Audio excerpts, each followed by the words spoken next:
With Phil stumbling drunkenly out of his bed, appearing in his head all the things he's wanting to be said. 90 minutes of Phil to Phil, with so much time to kill. He promised chill, but all he does instead is beg and chill. His dreams online and straight away begins to whine, but all is fine as long as Shaz's benign and doesn't step out of line. His content's immature for all to endure like fresh manure, but I feel sure he ran straight to feeling so insecure. The money he earned on yesterday was withdrawn and long gone, as Phil's spending impulse is always set to stay on. If supports are also slow, his taste so low and fails to grow, you never know, this show may turn into an easy bingo. Once clicked off across the board with charge to what because his code can be ignored, just how much DSP makes us feel so bored. To help us fight or sleep and try to keep alert to watch a creep who play bingo, but Phil will bitch and why his sheep are also cheap. While DSP is chasing green, we're seeing green across the screen as Phil's routine predictability rivals are so machine. Snorting, burping, leaning, ban it matters not if actually fun. His child can't see if hours make him feel less of a man. Takes a drink and starts his like before launching into a bike, pretending they're from bills when truth is there to buy a wrestling JPEG. Talks about his shitty life of college cat and fatty life and all his strife, while forgetting that it's unwell and they were rife. With drama he will react, but isn't act as a fact, as he rehearsed to be exact in how he felt he was attacked. She's nearly over and awareness in sight, with what to white despite Phil to light that tips were not white. We'll say alright, it is okay, and now it's time for Phil to play, but first he'll say that tips will help from being off the other day. And with those words we win again, it's never if but always when the game is won. Thanks to that we made it to the very end.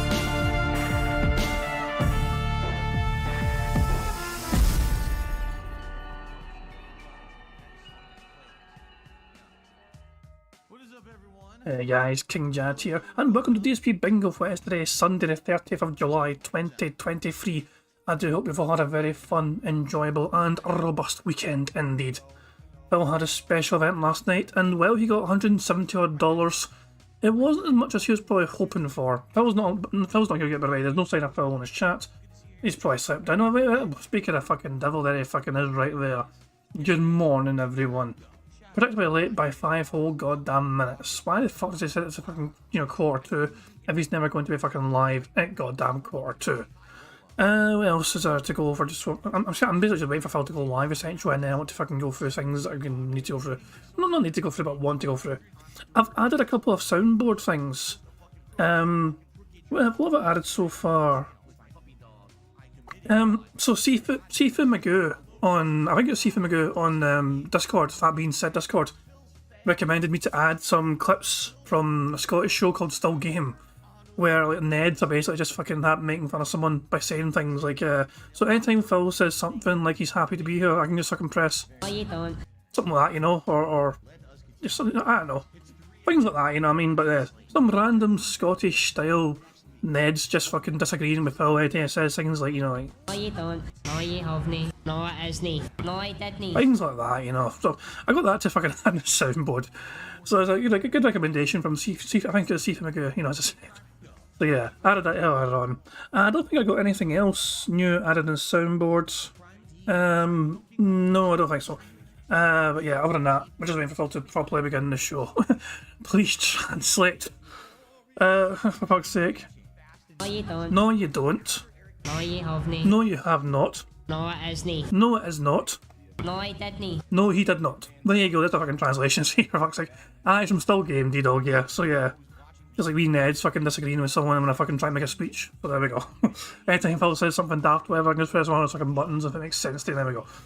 Fantastic stuff indeed. So, here we go.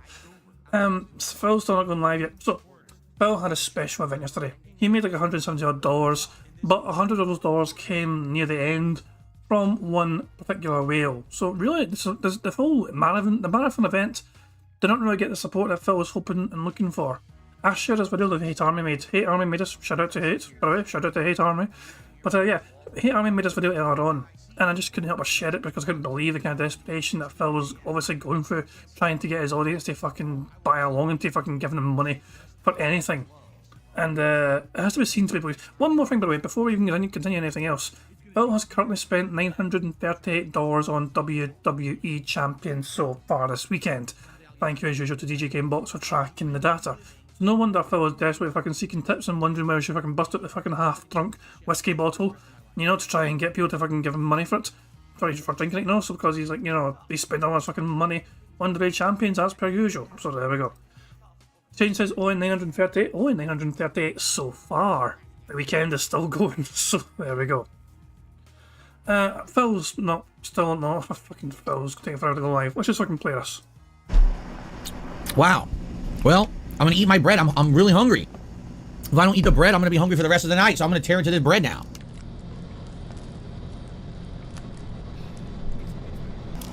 Get some snacks. Maybe I will. Maybe I'll go get some whiskey. Whiskey is not a snack. Holy shit! So he wasn't a big fan of fucking bread. The bread was not, basically just fucking a baguette. You know what I mean? And someone's like, "Fuck, I'm still gonna be fucking hungry." And he's like, "I'll get some snacks." I was like, "Maybe I'll get some fucking whiskey." Why does your fucking brain automatically fucking jump to whiskey? But no, get some snacks if you're fucking still hungry. And Phil's like, "Maybe I can grab the whiskey." Do some whiskey shots if contributions come in. What do you think? If contributions come in. It's Saturday. I'm just doing React stuff. I don't have to play games today. I'm not driving. I can have some booze. There you go. Oh, I got a tip that came in here from Dan the Man. He did a $6.66 tip. He said, Holy crap. His team is straight up 13th power. I just got wrecked. Now, I think tomorrow I will do my traditional Pokemon Showdown some shenanigans and build a team around another one of my favorite. So this is, in case you're not aware, this is actually Dan the Man. This is not just some random fucking detractor meme of like showing us some random weird looking fuck. This is literally Dan the Man. This is who is giving them money on a regular basis, on a consistent basis. Just saying. And it's kind of funny, you know what I mean? Because Dan the Man goes by the name of Redemption Games 22 on YouTube, right? This is like, normal YouTube account who tries to do gameplay videos. And he's like, he's actually trying to fucking distance himself from being associated with this person. Like, he's trying to claim that the two are not the same, but they are. They're the same fucking person. Sorry, but yeah. It's a weird one. So yeah, Phil's still not fucking live, Jesus fucking Christ. Apparently Phil's very busy. He's doing 100 things now, he's adding thumbnails and he's setting up stuff. Don't know why I couldn't have fucking done it earlier on, but there you fucking go, it is what it is. Yeah, I'm gonna... So this is fucking Dan the Man, I'm trying to skip this fucking ramblings. now, do you guys seriously, okay, let me ask the question. Be very honest with my audience. This is amazing. Out of the 460 people on stream, would anyone contribute to see me take a shot of whiskey tonight? If not, I'm not going to bring it up here. But if someone was actually concretely like, yeah, I'm interested, I'll do a tip for whiskey, because I want to see you do some shots tonight or whatever, then I would do it. But I would only do it if you guys say, I'm not going to bring it up if you guys are just joking and you're not going to do it. Look, okay? Everyone said no, and everyone said fucking no. And look at his fucking face drop here. Everyone's saying no, we're not doing it. All right, because I was going to do it. If people were interested, I'd bring it up. But only if you guys wanted it, if you were going to contribute for it. But so no one's saying they're going to. So, all right. So let me go through this out, brush my teeth.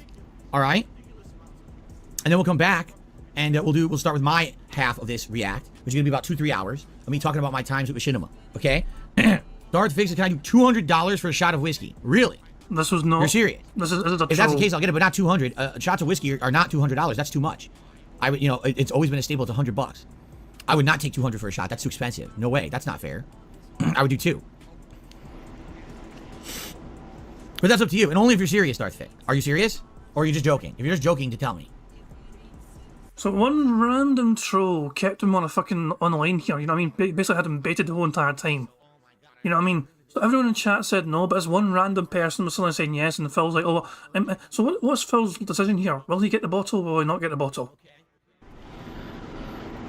No, $100 for a shot is a lot, but you have to understand that I have to not get drunk. I have to do my event. If I get drunk, then I can't do the event. So I can be tipsy, a little buzzed, but I can't be drunk. You understand? Okay. All right. I'm gonna throw this out. I'm gonna brush my teeth. I'll bring it up just for the sake of it and see if you guys want to do it, and then we're gonna start. Okay. I'll bring it up for the sake of it. Every single person in chat said no, apart from one random troll you had never heard of who pretended he was gonna give you fucking money for it. So you're gonna fucking grab it. And Phil streams live. Fucking hurry for that. No, I said streams live. His stream's online, but he's not properly live yet. I'm talking about the bread here. The Panera was pretty terrible, not gonna lie. Best thing was a tuna salad, and there wasn't even a full bite of it on the entire sandwich. Boo fucking who, Phil. You had not a very good meal whatsoever. Tragic. So, Jesus fucking Christ. This gets worse, by the way. So Phil's asking his chat, do you want to get the fucking whiskey? They're like, no. And he's like, well, I'm gonna fucking do it anyway. Okay, so don't go anywhere. I'll be right back in a moment. I haven't monetized you guys at all the whole stream. I haven't even run a single ad. And I'm still not going to. All right? So let me just mute the mic and I'll be right back. Okay, guys, I'm back. So we're going to start, but do you think that should I do a post and a tweet? Excuse me. Should I do a post to YouTube? Should I also do a post for the X app? I don't know what they call a Zeet. Oh, a Zeet. Should I do a Zeet? Should I be Zeeting about this, or should I just go right now and just, you know? Do you think anyone new is gonna come if I tell them we're starting with my portion now? By the way, I received, oh, excuse me, a $5 tip again. Phil, how was your meal overall? Didn't seem like you got good value. It was terrible. It was low value, and the flavors for what was there was decent. The problem was there wasn't enough of it. Like I said, I actually liked the tuna salad. There just wasn't enough there to really fill me, so I'm still hungry, which is why I just brought this in. Okay? That is not why you brought that in. You brought it in trying to trip your fucking audience into giving you fucking money for taking a shot. So, yes, if you tip $100, I will do a live shot. And I will do that until basically I feel like I've had too much and I shouldn't do it anymore. Alright? So, which might be only a few, I don't know. So full disclosure, right? This was basically over halfway into his fucking stream, essentially. Like, I think it was anyway.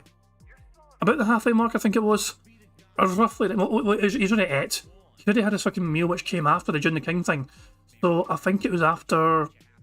Yeah, he was definitely over halfway, basically, and he was not happy, I think, with the kind of level of contributions that came in. Which is why out of fucking nowhere, like an RKO, he busted out the fucking bottle of whiskey, and he's trying to get his dentist to fucking give him money for taking shots. FYI, I'll be doing this stream for about another 2 to 3 hours, depending with my stories, how long they take to tell and everything. And I don't know, because I haven't practiced. It's not like I sit here practicing my stories to tell you how long they would take to go or whatever, okay? Darth Fig, yes, you can tip $100 twice, in which case I would do two shots. I will let you know if I've had too many and I need to cut myself off, because I'll start to feel it. Okay. So are we good? Should I just start? Do you guys think? I mean, I'm thinking your feedback. Should I post up that we're starting, or should I just start? What do you guys think? Do you think more people would come if I post up to know that we're doing this now, or should I just begin? What do you think?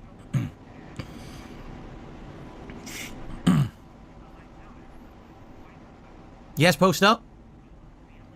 Post it up. Why am I asking you? Because I like your feedback. You're my viewing audience. I like you guys. Well, I'm trying to be nice, right? I can't be nice to my audience. Send the zeet. I'm zeeting. I'm gonna send the zeet. Here it goes. So, this gets a whole lot worse, by the way. I'm not going to play the whole entire thing, but you guys get a general idea. Levels of desperation for fucking support was off the fucking chain, really. So I've shared it earlier on my page as a community posting, but here's a link to the video as well on the channel, so make sure you guys check out the whole thing. The whole thing's like, 17 minutes long, it's well for rewatch, I don't like fucking watching the entire thing, because it's good for you guys to also check out as well. Hey, time I put it all together, I mean, did a good job of putting it together, so make sure you check out the whole thing. It gets worse. Basically, he does get his tip eventually, but he also calls someone an idiot because they pretended they were going to tip and they didn't. So things like that happen. And then Phil all of a sudden had a big smile on his face because somebody gave him $100 fucking dollars, which was immediately fucking spent on fucking where. WWE Champions time. Jesus fucking Christ, man. But yeah, aside from that though, Phil had an interesting event. I think the event's a failure. I think Phil's desperately hoping for more support than he got. Like DSP versus Internet a week or two ago, $190.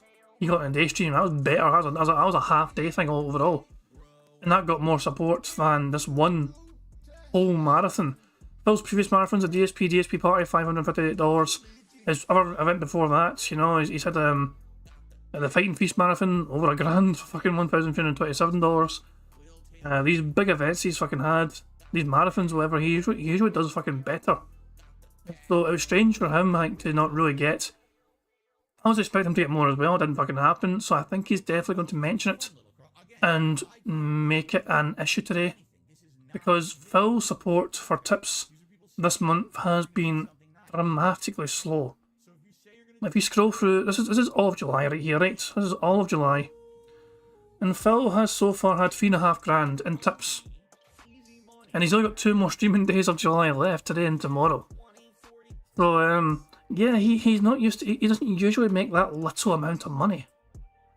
And I say little in the fucking. It's not even little.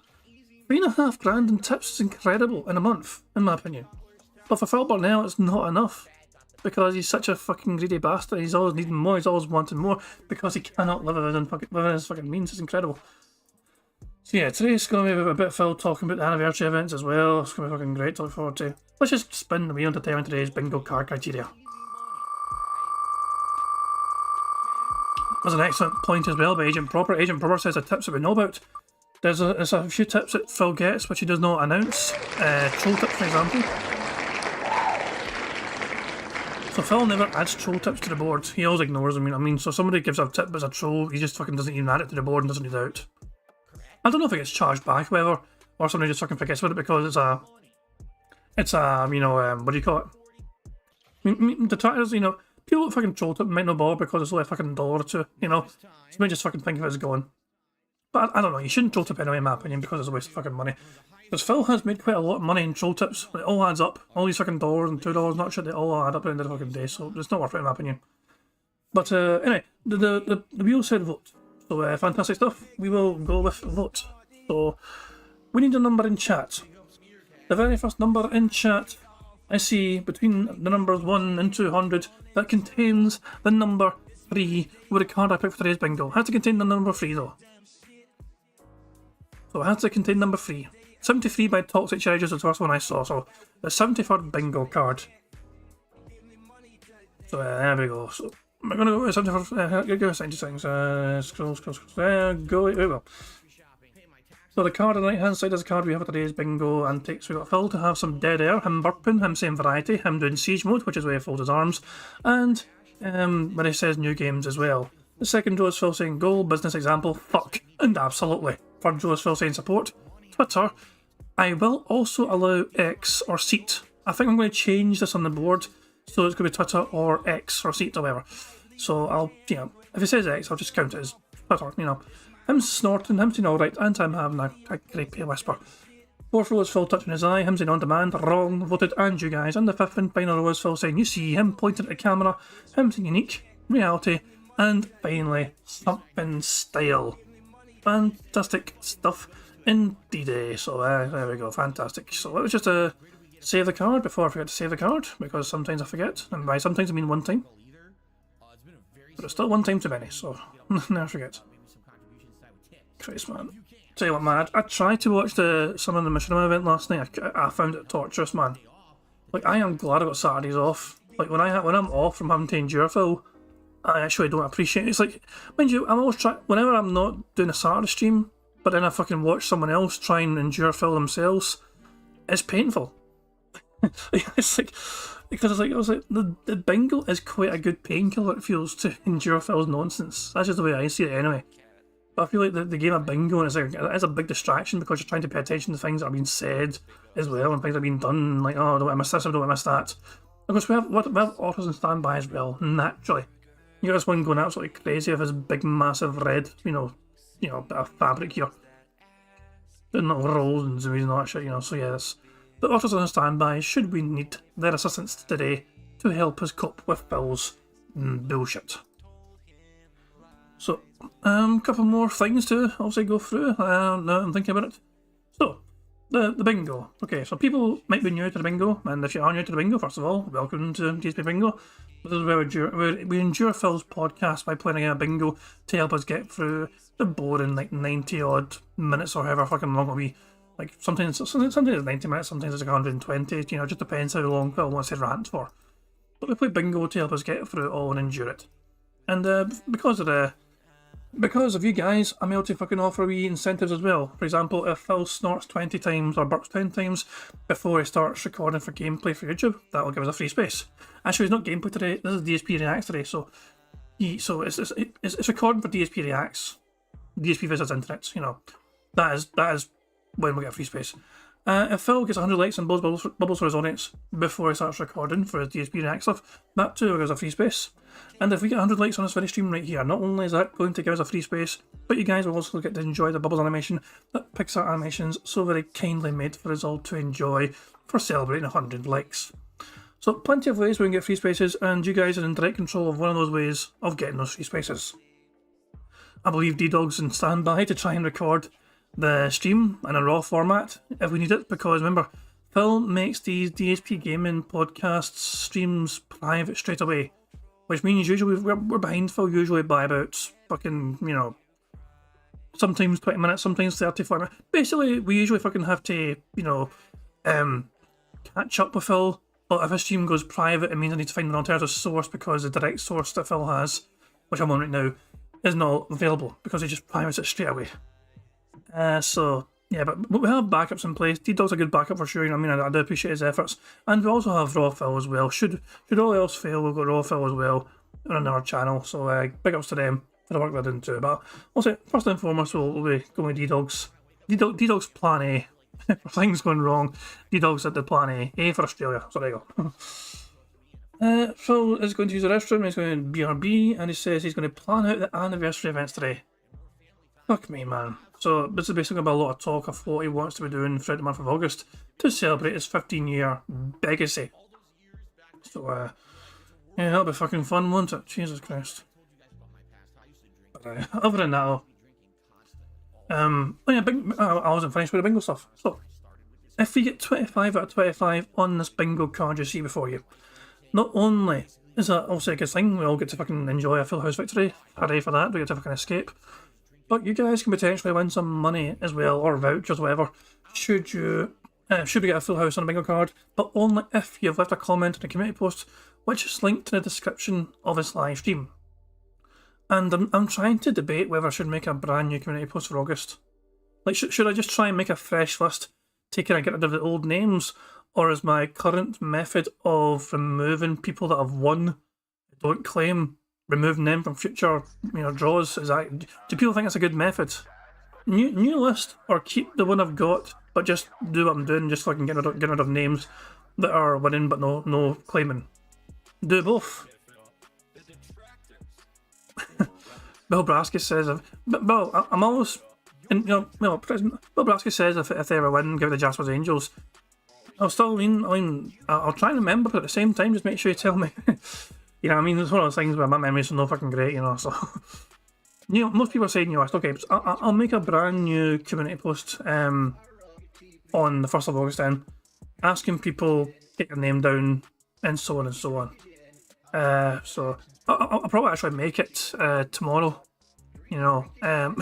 just to kind of prepare for it, you know what I mean? Like, I'll probably make it after the fucking bingo tomorrow, just so people aren't confused, whatever. And that way people will have, the rest of the 31st, whatever, once I'm done, and then also all of the 1st of August. It's just one of those things. I was fed up of fucking drawing the fucking, trying to get someone a prize, and all these fucking names would fucking be won. But the person doesn't have 10 bingos anymore, or too busy, whatever. It feels a bit, unfair. I can't just do it for live people as well, because what if somebody just misses one random bingo stream, and it's like, oh, well, the one stream I miss, I actually fucking won, but I don't get to claim the prize or whatever. But things like that, it feels unlucky, it feels unfair to kind of remove anyone, you know what I mean? So I've always tried to kind of fine tune the best way of trying to pick a winner for the bingos when it happens, you know what I mean? Because I always want to try and be fair to everyone, don't want people to miss out. But at the same time, you kind of want to reward people who are here on a regular basis, which is why I thought, okay, maybe every few months then, community posts, to refresh it. So, what more do we have to talk about? DSP Gaming has had a wee bump in members. I just noticed that. Phil Burnell, 569 members, so he's been wailing out members. He's gained like 50 odd members or something in the space of a couple of days. That's a bit of a strange one. I guess it was Nathan Smith again. The autistic Nathan Smith. That's not being mean, that's his boy. Nathan Smith is a proud autistic viewer of Phil. He claimed so himself, so I'm just relaying his information that he shared with everyone. But yeah, he's been wailing out hard on Phil lately, especially with membership, so yeah, that's a there goes that disability check. But yeah. Phil's starting late, showing up late. He is predictably always late. I guess he fucking drank too much of whiskey last night after the stream was over.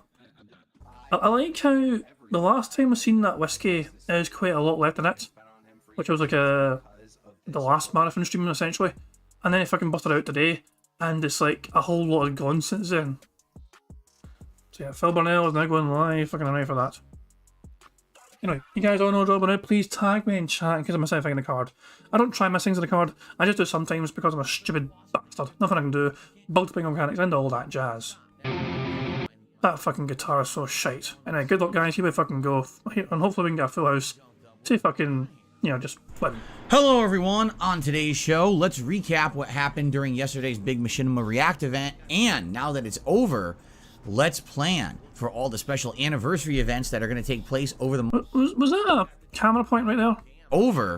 Let's plan. Yeah, I'm going to count that as a camera point. Give me a second, Jam. Yeah, that was definitely a camera point. So, where's there we go, camera point. There, I knew it was on the fucking card. There we go. For all the special anniversary events that are going to take place over the month of August. All this and more on today's Level 1 podcast. I need to rewind this because I feel like I went and said something else as well. Just bear with me here.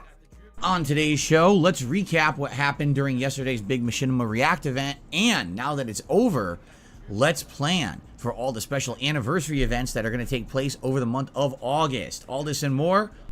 My bad.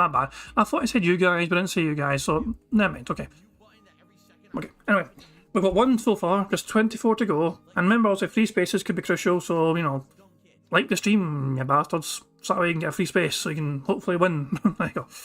I am going to start up, even though we don't have a whole lot of speed up just built up, I'm going to go to 1.25 speed already, because I can and want to.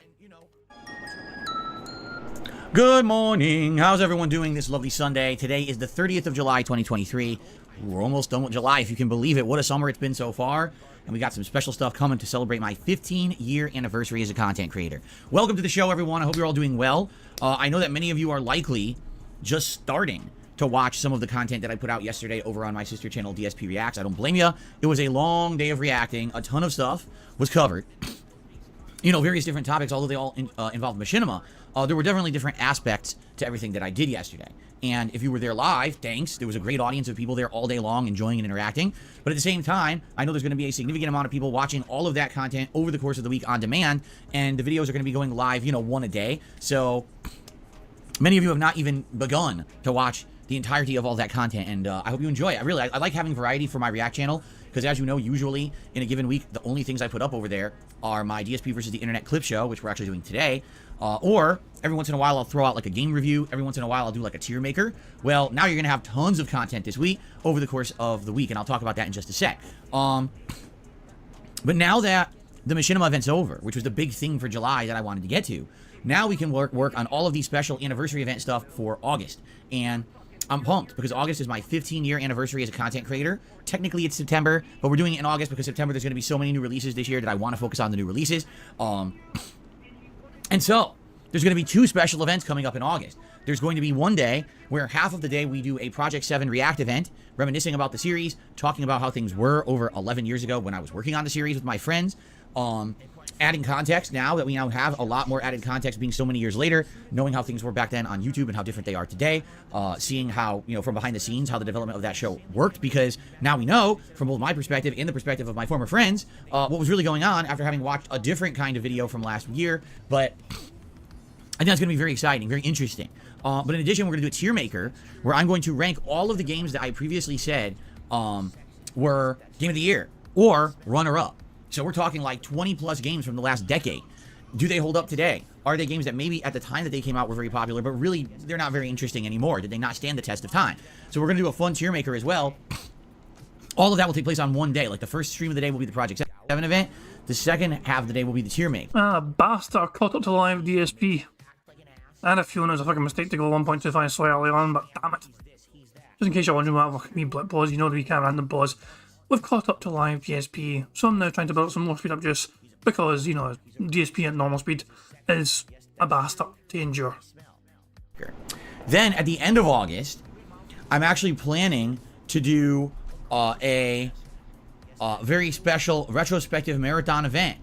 And actually, this morning, we're going to set up your ability, whether you're a member or if you're not a member, to nominate your favorite moments over the course of my 15-year history as a creator here on YouTube for us to watch back together and me to do a live react to all day long. It's actually going to be a retrospective marathon, the likes of which I haven't done in years, and we're going to do it as a special anniversary, okay? So that's really cool.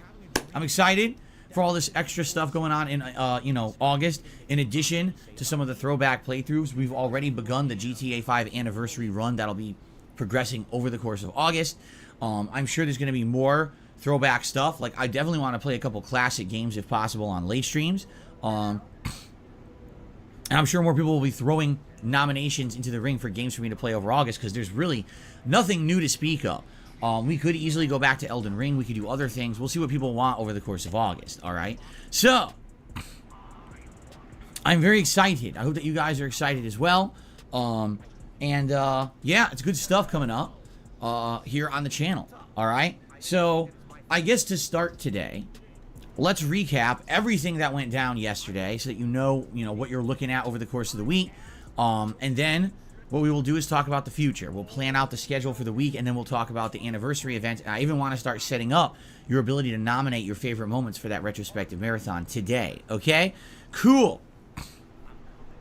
So how'd it go? I'll tell you how it went. All right? Pretty good. I would say overall, yesterday was a great day. We did a podcast here, which was fun, and then we switched over to DSP Reacts all day long. Now, admittedly, some people gave me some feedback and said, well, Phil, yesterday, it didn't feel like the party atmosphere of your last couple of marathons. And, I mean, quite frankly... Jesus, that particular snort was a fucking robust, old-school style snort. When you hear that one more time, that particular snort. Atmosphere of your last couple of marathons. And, I mean, quite frankly, that's correct. If you look at my last couple of marathons, the last one that I did at the beginning of August was the Digital Summer Party. It was the first time I wore a shirt like this. I was drinking. We were having fun. And it was a laid-back event. It wasn't anything, super specific. It wasn't anything too important. It was just kind of messing around, having a good time. The one before that was the Fightin' Feast. That was an event where it was Street Fighter related, right? I did some Street Fighter stuff, tier makers and the like. And we had a good time with that as well. But again, that was like a party-like atmosphere. This was a long-form React event. This was not a party marathon like I'd done previously. And because of that, the vibe of the event was always going to be very different. I think some people misunderstood and thought that, every marathon I do is going to be exactly the same. That's very much not the case. Previously, the last long-form event that I had done was May 1st, and that was the Internet Historian event. And then before that, I had actually done some long-form reacts to the documentary on Wings of Redemption, the documentary on Pro Jared, and of course, last year, I did a lot of long-form reacts for different various documentaries, right? So, this is something a little different. It definitely was not, I think, what a lot of people were expecting, although I kind of explained all month long what it was going to be. I guess some people, I don't know, they get misconceptions, right? But for what it was, basically, it was exactly what I was expecting it to be, and I actually finished everything in the time frame that I exactly had laid out for it. I was pretty pleased with how it went, actually. So, how did it go and what did we do? Well, basically, there were two halves to the event, and then there was a couple kind of special, little in-between things to break it up. The first half of the event was me reacting to the June the King documentary, which was called, I think it was the greatest failure in YouTube history, the story of Machinima. Machinima being one of the most successful, well-known, well-regarded, well-respected partnership networks, or MCNs, multi-channel networks, on YouTube at one time, and basically how they ran their company into the ground through insanely poor management. I didn't know the story of how they failed. I knew the story of kind of how they came to be, but I knew nothing of what they were doing wrong, company-wise, that they failed. It was so weird because I was a partner of theirs for 6 years, and over that 6 years, you never would hear stories that they're in trouble or anything like that. So it was fascinating to watch this documentary and react to it and to add my perspective because, again, being a YouTuber and 6-year content creator or 6-year partner of theirs, I was able to add a lot of interesting perspective and everything. It's hilarious to the idiots who say, he paused 20 times, he paused 30 times. Yes, that's what you do. When you're reacting to something and you add actual meaningful commentary or criticism or supplemental information, you pause the video to talk. You don't talk over the video, therefore skipping entire parts of the video like a moron. I love people who like to count the pauses because it just shows how dumb they are. Okay? So anyway, that took about 2 hours to get through. The video was about 45 minutes long. It took about 2 hours to get through. And it was really fun. It was a good time. It went better than expected because I didn't know how interesting the documentary was going to be. But it was very good because I learned a ton. I got the answers that I was looking for over the years of what Machinima was doing. Why was Machinima making all of these TV-style series and things when they were a freaking YouTube partner network? Got every answer that I wanted, all right, which is really cool. I was very happy about that. I was like, yes, that's excellent, okay? So, yeah, that was a good time. Then, we had a little bit of extra time before my food arrived. So we did a Q&A session of about 15 minutes. It was pretty nice just to answer some questions from the viewers. And then the food arrived. And without spoiling the meal, basically I ordered from a company called Panera Bread. For those who don't know, this is an American chain of food. They bake a lot of stuff, but they do sandwiches, they do soups, they do pasta, salads, all kinds of stuff. And I ordered a combo meal from them.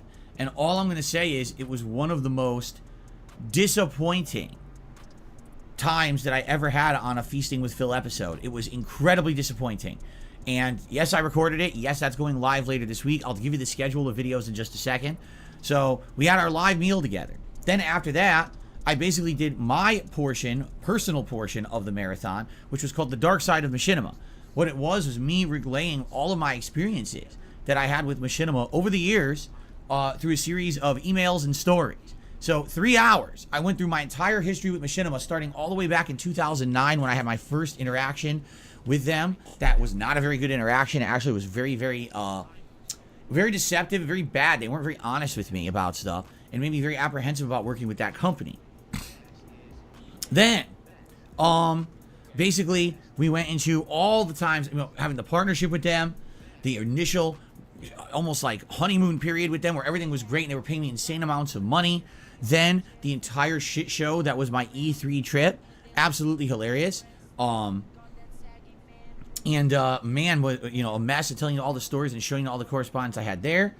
And then, essentially, all the years where things started to kind of go bad. For example, when they got wind of This Is How You Don't Play and they decided to start copyright striking videos, then realizing that wasn't the right way to do it, so then they started claiming videos. Never was I ever consulted or on this or anything, nor do I think I ever made a dime on it. I think Machinima did all of it just to make money themselves. They saw like a profit there to do it. I don't know. That doesn't make sense. I've seen Phil showed email. Hold the fuck on. Phil showed the email Machinima sent Phil. Apparently some concerned fan sent Machinima a correspondence telling Machinima about the fucking rise of This Is How You Don't Plays, mocking DSP and kind of stealing content and potential ad revenue from him.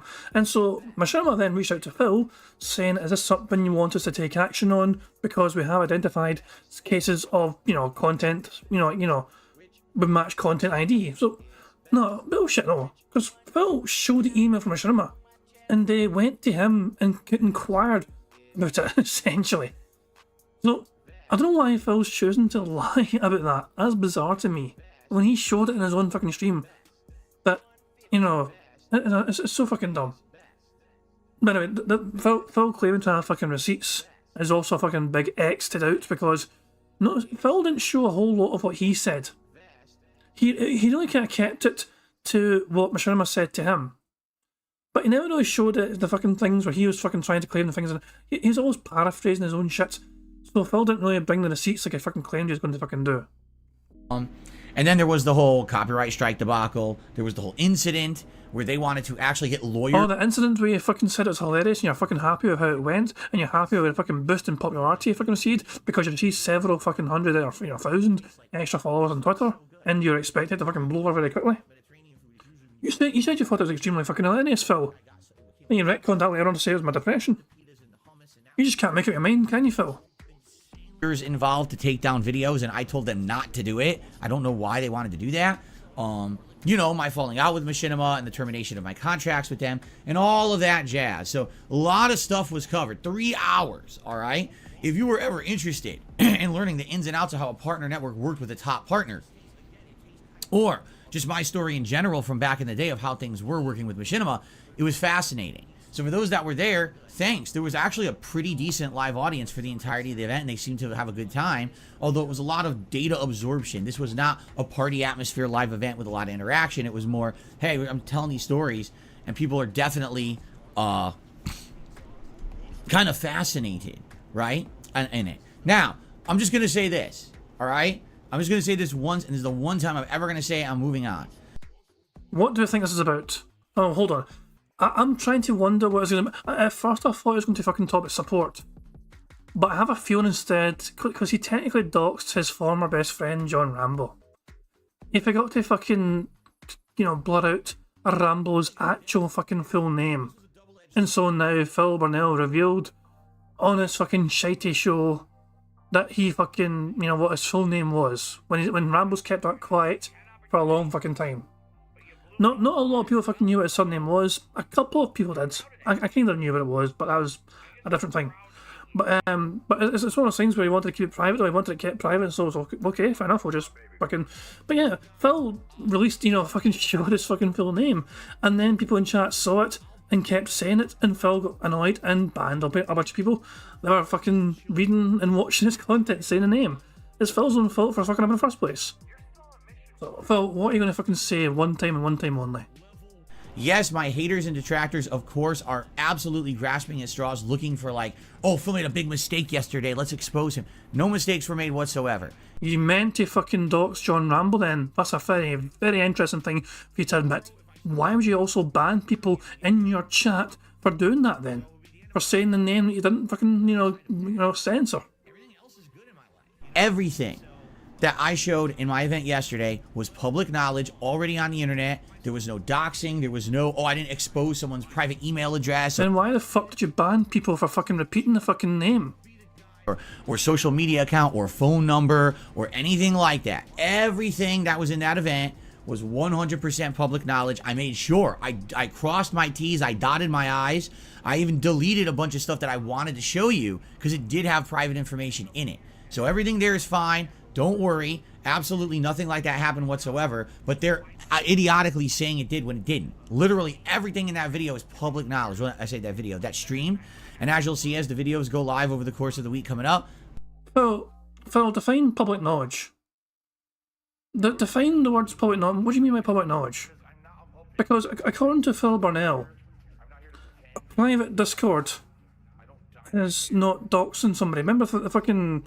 Remember fucking den-headed fan sent him a fucking driver's ID and Phil shared it in his private Discord with his own moderators, uncensored. So they got to fucking see it as well. But because that Discord was not a public one, Phil doesn't think it was doxing. Phil does not really have a fucking clue what doxing is or isn't, it seems. All of it was public. Because someone worked at a company, right? Doesn't mean because I showed their company email address, that's not doxing, you fucking idiots. Just because someone's last name is there doesn't mean their last name was never on the internet before, you fucking morons. You guys are so stupid. So I'm just not entertaining any nonsense. I'm ignoring it. I just wanted to say it right here and get out of the way. Done. There was none of that at all. Trust me, I really went out of my way to make sure that nothing like that happened, and it didn't. Okay? Now, moving on. After that, basically we had kind of like the end of the show and everything. But it was a great show. Now, here's the thing. I didn't want to upload all of that content to the DSP Reacts channel right away. If I did, that would have been an insane flooding of the channel with all these videos. So here's how I went about it. First of all, yesterday, my podcast and my daily rap went live here, but that was it. No gameplay whatsoever here yesterday. It was just those two videos, okay?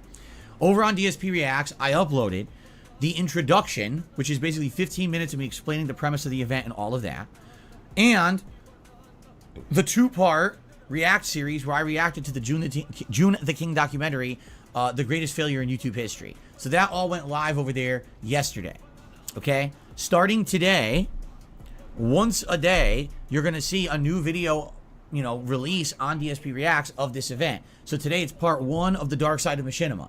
Tomorrow it'll be part 2 of the Dark Side of Machinima.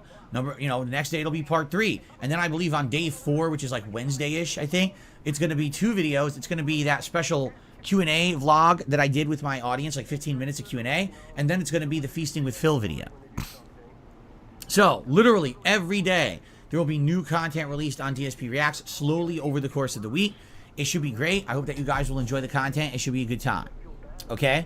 Now, there's also other content going live because today we're doing my Clips React show. So basically, you're going to have 2 series coinciding at once. You're going to have a new clip show video once a day and a new episode of the Machinima story kind of going hand in hand. So this will be a big, busy week if you're a member or a subscriber over on DSP Reacts. There's a lot of content to watch over there.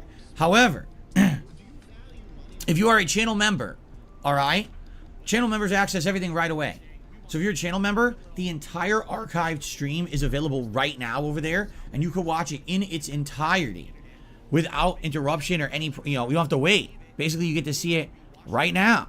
Okay, it's one of the big advantages of being a channel member over on my React channel. I mean, how cool is it that you get to see the stuff right away? You don't have to wait for those episodes to go live over the course of the week, correct? So yeah, it should be pretty fun. I hope you guys will check out the content over the course of the week. And thank you in advance to anyone who watches the videos. Please give engagement. What I mean by that is I asked a lot during the event for sure. Please give me feedback. Let me know what you think of this event. Did you like it? Did you not? What were your feelings on Machinima as a whole? Did you ever have dealings with them? Were you a partner with them? Were you someone who wanted to be with them but you decided not to be? How do you think about how I approach this event? Did you enjoy this kind of long-form React event? I want all kinds of feedback. So please leave comments on those videos over the course of the week. Let me know what you think. I would really, really appreciate that. Okay? Okay. All right. Now, And I'm going to go 1.25 speed again, because we have some speed up juice built in. Yeah, I'm going to imagine Twitter's fucking going mental right now. What I just said there. Hold on, let me just check Twitter. Shout out to well, Pat Boy Flim is such an incredible artist, man. Why does it look like fucking Phil has fucking shat himself in this picture? It's a simple wee picture, but he still manages to capture so much kind of detail in it. How in the hell? It really looks like fucking Phil just shat his fucking diaper or something, man. I gotta give him a wee like, man. Very good. That's what I'm saying. He's not just about fucking the pixel kind of stuff. Like, I mean, he's got a lot of variety and range to his art. You know what I mean? So how, you know, that's to see his portfolio, man. I'll fucking show it to you. He's very good at art, at drawing. You know, very realistic, you know, looking stuff as well. He's very talented. But yeah, I'm just trying to see what's Phil said about. So what's hold on. What's about Poland Australia? What did he? What in the fuck? Somebody made Phil twerk. Music Mouse 7 is making Phil twerk. With a gif. Jesus Christ. I'm trying to see if Poland Australia was fucking tweeting because he's usually fucking keeping up to date and. Oh yeah, Phil put his fucking face in fucking salad. That's right, I forgot about that. Oh fuck's sake, I forgot about that as well. What the fuck? Hold on. What's Peace saying? Is Peace saying anything lately? Is he fucking covering this shit? Nah, he's not covering anything. No. I was expecting like Poland's Australia to fucking like tweeting out because he usually does, but maybe he's busy today to be fair. He may be busy today. But don't miss that stuff. He's fucking good at keeping track of stuff as well. He's not done anything today either, goddamn. Damn, and Biggie's still fucking exploiting his fucking drugged up girlfriend to get some fucking attention. Big deal. Damn. So I was expecting more buzz from Phil's fucking meltdown about fucking not doxing anyone and everything. It was done intentionally and all that shit. I guess we'll see any potential fallout from that at a later date. But anyway, I just try to build up some nice speed up just said as well, because we're still not actually that far behind the live DSP. So I just thought I'd go a random trip down Twitter. But yeah, very strong start to the card. The card's going quite well, so fingers crossed we can get a full house today. And you guys have not had one single full house throughout the month of July, so you're certainly due a win. Ooh, my neck. Cool. So that's now done, which means now we can focus on the future. All right. So let's talk about the future. Let's talk about today. Let's talk about what's going on for the rest of this week. And then let's talk about these anniversary things that I'm planning, because I absolutely would like to plan some really cool stuff coming up for this month to celebrate my 15-year anniversary. Okay. So today is React Day. Wait, what? But Phil, you just did a whole React Day yesterday. You're absolutely right. But I do have to do my weekly React show, DSP versus the Internet. This is my weekly clip show. Obviously, it's completely different than what I did yesterday. This show is going to be me, reacting to the clips that the members submitted over the course of the week on DSP Reacts. So we're going to do this fun podcast right now together, and then after that, we all head over to DSP Reacts for my weekly clips react show. Okay, I'm excited for that. I'm excited to see what you guys nominated again. Every week is different. We got Ultra members whose videos are guaranteed to be watched. We got standard members who are put into a playlist that's random select, and every week we get completely randomized different stuff. So I'm excited to see what you guys came up with this week. Okay? Cool. Okay, we have our first bingo of the game because diagonal line from bottom to top right. Fucking hooray for that and all that jazz. Then, tonight on the late stream, 6:45 p.m. Pacific time, it is Community Night in Street Fighter 6, where I'm going to be sitting down and playing against the viewers as they line up to fight me in Street Fighter 6. It should be a good time. As you know, whenever we do a Community Night, number one, it flies by. Like, I'm not even kidding. Community Night, I sit down to play, and then it's like, it's over. I'm like, huh? Did I even play? Half the time, I don't even remember. I'm serious. Like, it flies by in the blink of an eye. It's so cool. I'll be the whiskey fucking doing that to you, Phil. And by the way, I'm drinking right now as well, but I don't fucking charge you all fucking money just to fucking take a I'm drinking my big bottle of ice cold Desperado and I'm enjoying that. Just a nice wee chill Sunday beverage to enjoy Phil's nonsensical ramblings, you know what I mean? But I'm not fucking charging pure to fucking take sips of a fucking drink. I know, I'll do that shit for free all day. But I'll do it for fucking 2 bottles. Crazy when you're just playing and you're, picking a variety of characters and playing against a variety of people, and it's just like, holy shit, where did the time go? So it's going to be exciting. Yes, I'll pick a variety of characters tonight, as I usually do. And I hope to see you then, 6:45 p.m. And, you know, everyone has an equal chance. If you want to play, I hope you'll come by and try to play me tonight. All right? Now, tomorrow is back to normal streaming. 3 straight days of full gameplay here on DSP Gaming, okay? Oh, really? I'm being told by GT, I just want to make you aware, Ranks of Street Fighter 6 will likely reset on Monday night. The new season, Phase 1, is starting. I wanted you to know so you can get to Master beforehand. Is that true? If that's true, I mean, that's fine. You know, I did my best to try to get to Master. As you know, I didn't really focus on one character in the last... Hold on. Is Phil going to lose a chance to get to Master? Oh my god, that's hilarious. Is he going to have to fucking try again from, like, fucking scratch? Now, hold on, I'll tell you. Here's how I imagine how it's going to happen. Like, Season 1 is pretty much over, it seems like, for Street Fighter. But then you'll probably fucking be forced to try and play ranked matches again. The thing is, though, Phil's already quite good with Blanca, you know what I mean? Until Blanca gets nerfed, he's doing quite well with him. So, Phil playing ranked matches again. He'll probably play some, like... I imagine Phil will fucking do his ranked matches with Blanca, and he'll play like fucking, like, mid-diamond or something, I don't know. I imagine that's how it works anyway. So, I don't know. But, yeah, I just like the fact that Phil's desperately trying to get to fucking Master, didn't fucking get it, and that's it. He's fucked. Last 2 months. I tried my best to hit Master with Blanca. At this point, I don't think it's going to happen soon. Like, I was thinking maybe if I played Blanca 1 or 2 more major streams, maybe then. So, maybe it was meant to be. Maybe not when they reset or something. I don't know. Cosmic Scare says, didn't they say the ranks are not resetting? Does anyone even know? I don't know. Anyway, I'm about to tell you my schedule, what I was planning on doing, all right? So here's the deal.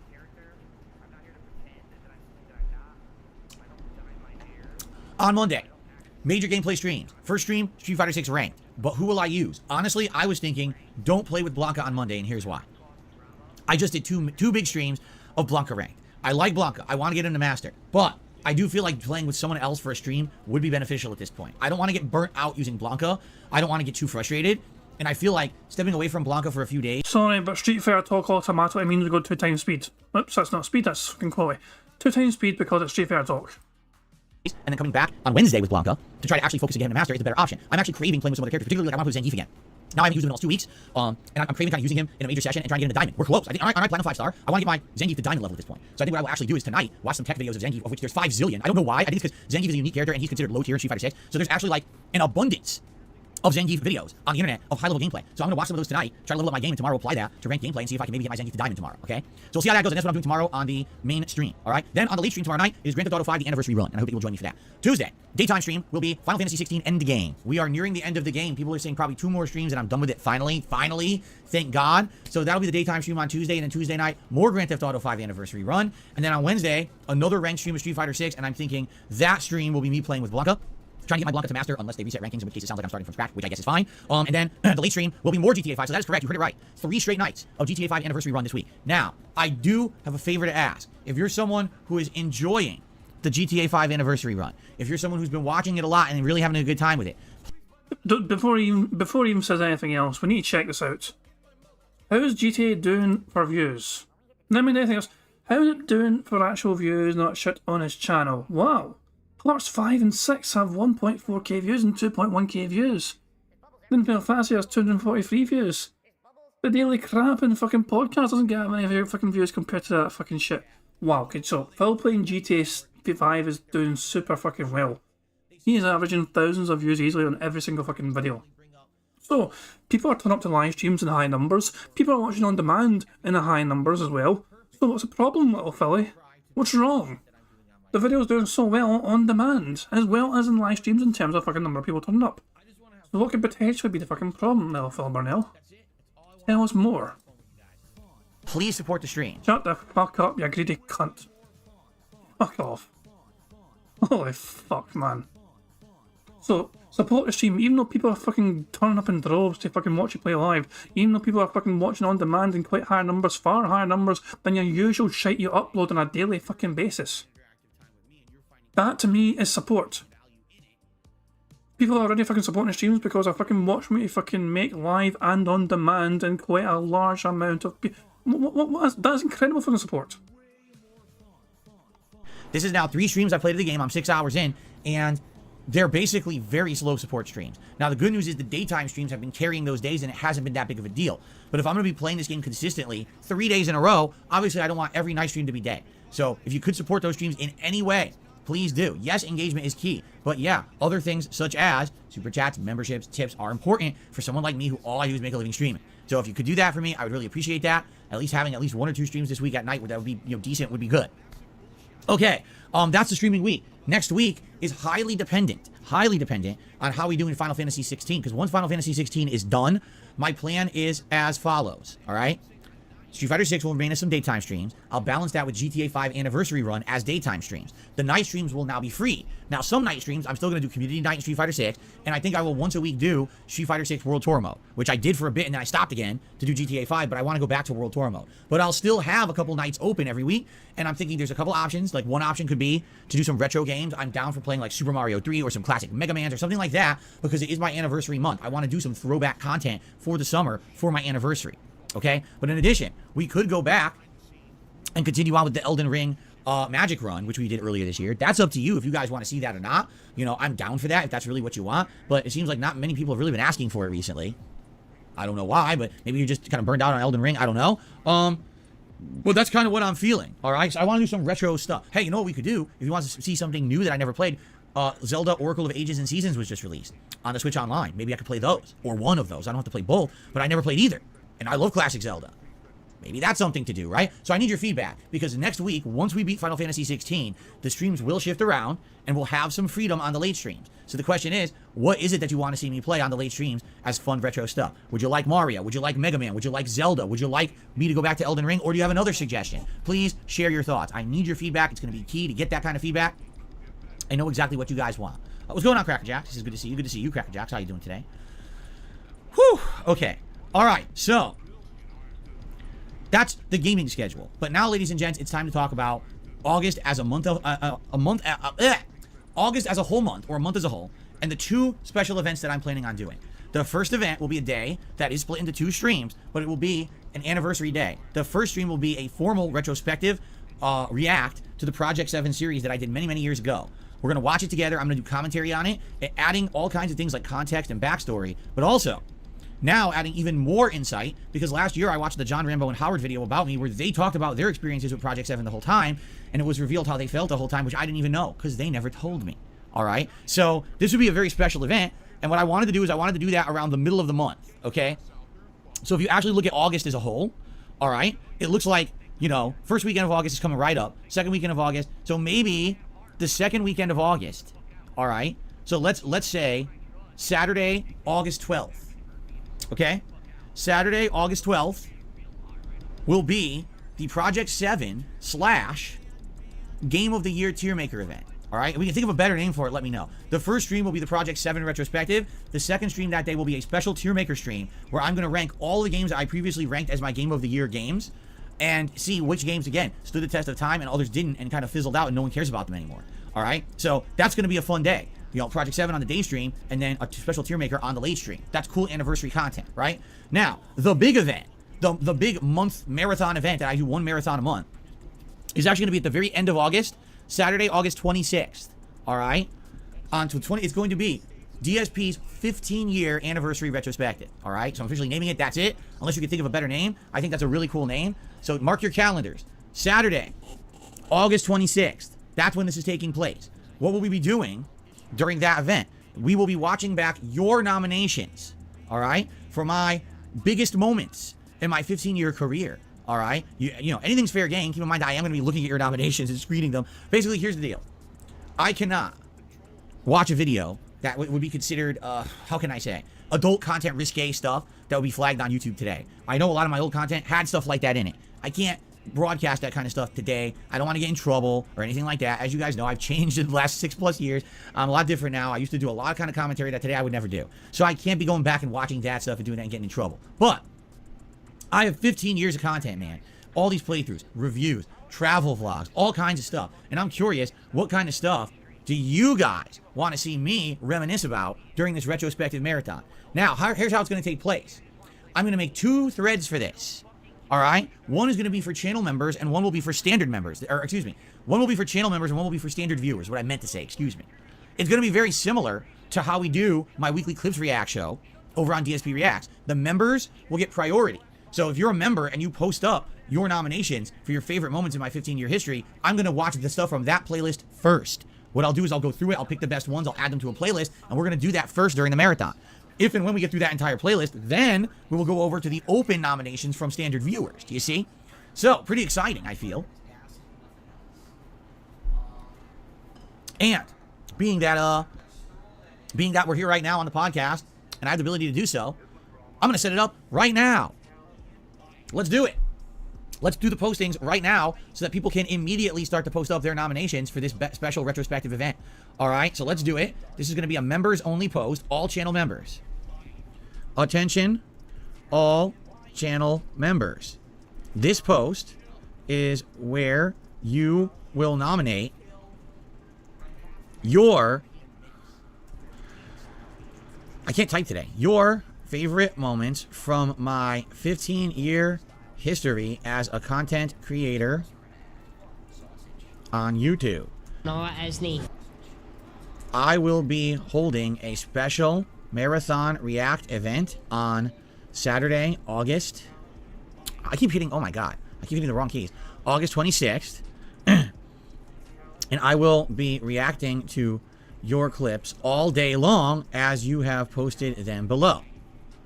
Please respond to this post with a video link and timestamps for your favorite moments of my YouTube career. Everything is fair game, including gameplay clips, reviews, vlogs, and more. However, there are some basic criteria that must be covered. 1, no strong adult content that would be considered offensive or rated 18 plus today. The videos would likely already be flagged to begin with, and a lot of my old style commentary actually reflects this, with sexual, racial, gender references, etc., etc. No content that has licensed music. My older content from Darkside Phil, my original channel, was never monetized, and therefore it had lots of this kind of music in it. However, these videos would likely be claimed or blocked, and therefore cannot be a part of this modern event. What else? Like, is there anything else that I should outright not allow? I'm trying to think. None of the strong adult content and nothing with licensed music in it. Obviously, that stuff would all get blocked, right? But what else? Is there anything else you guys could think of that I should limit? What do you guys think? God, it's like you just use words you hear randomly to try and sound smarter.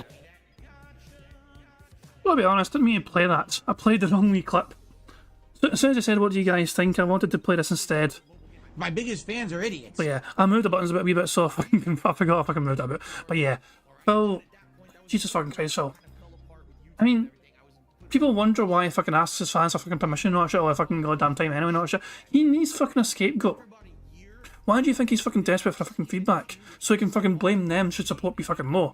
Now remember, GTA for example, you know, the audience wanted it, the audience asked for it, the audience fucking picked that fucking game. The games that are available for Phil to play, the audience fucking overwhelmingly wanted fucking GTA, and so he's playing GTA. But because he's not getting the fucking support for it, it's the audience's fucking fault for fucking picking the game in the first place. They are the scapegoat for it because he chose the fucking game and he knows it's getting great fucking attention, it's getting great viewership. On demand and live streams, he's not getting the financial support he wants for it, and so it's the audience's fucking fault for picking the fucking game. He can't just fucking make a decision by himself because that means it's going to be on him. He'll be the one that fucking screwed up. So it's up to the fucking audience to fucking pick everything and do everything that way. Should it fucking flop, he can just point his fucking grubby little finger at them and say, you guys fucking screwed up. You guys wanted this. You guys asked for this. I went out my way to do it for you because you guys wanted it, and you guys did not support it. This is what it fucking does to this fucking audience. Feedback. And by the way, I am going to limit it. Members can only, just like with the weekly react show, members will be able to nominate 2 each. Each member can nominate 2 things each, but that's it. Anything else you guys can think of? Here's the thing. I'm going to review everyone's nominations anyway, so I have the ability to go through and if I find something really stupid, then I can just skip it anyway. You know, it's not necessarily, we're not just going to watch, I'm going to have to make a playlist of it anyway, so it's fine. You know, I can go through that. Well, no one's really else coming up with anything else. Derek said the last retrospective was February 2021, so you're talking over 2.5 years ago. Cool. I know what I could say. Okay. 3. Each channel member can nominate 2 clips or moments. Please do not post up more than 2 for fairness sake. I will be sure to review all submissions for appropriateness, but the channel members will get priority, and we will be watching all of your submissions first during the event. It's never been a better time to be a channel member. Thank you so much for 15 awesome years, and let's see what you come up with. Good luck. Okay. I'm going to copy that because I'm going to use a lot of that for the standard post as well, but this is the post just for channel members. So if you're a channel member on DSP Gaming, it's official. As of right now, on the community tab, there's a post just for members where you can nominate your favorite moments of my 15-year history. All right? Please do so. The more nominations we get, the better this event will be on Saturday, August 26th. All right? Now, I'm also going to do a post for normal viewers who aren't members to nominate, but that's going to only come into play after we've watched the member submissions. You understand? So members get priority. Once we're done with members that day, then we'll go to the standard nominations. All right? So let me do that.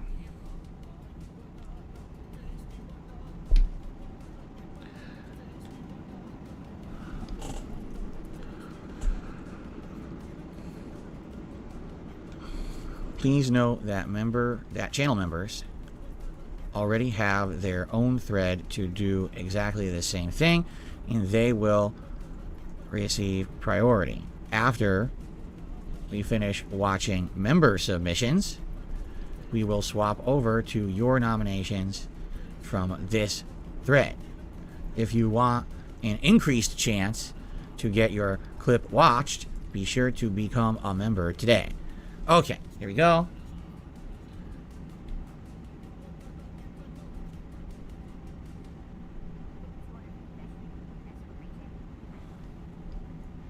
All right, so the standard post is now going live. This is for non-members, and these will be secondary priority. I'm still going to review them. We're still going to have a playlist, but we're going to go through member submissions first, then what's going to be non-members, okay? So, if you're a member of the channel, good for you. Over 500 of you, get to it. And anyone who becomes a member this month will have this priority. That's the cool thing. It's not just people who are members right now.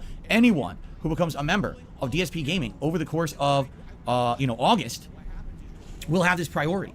So please consider becoming a member today if you're not. Maybe consider getting some memberships to the channel. That'd be a great thing, right? Awesome. And please post up. The more, absolutely, the more posts we get, the more nominations we get, the better this event will be. I can't wait to see what people come up with. I'm sure people are going to be pulling stuff out of the woodwork, old school clips and stuff from the past.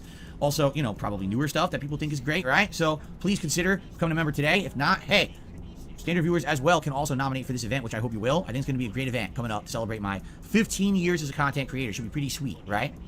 Derek says his membership expires August 2nd. He's going to nominate before then, and you can do that. If you're a member today, nominate today. If you're not guaranteed you're going to have a membership later this month, be sure to nominate your clips today. All right?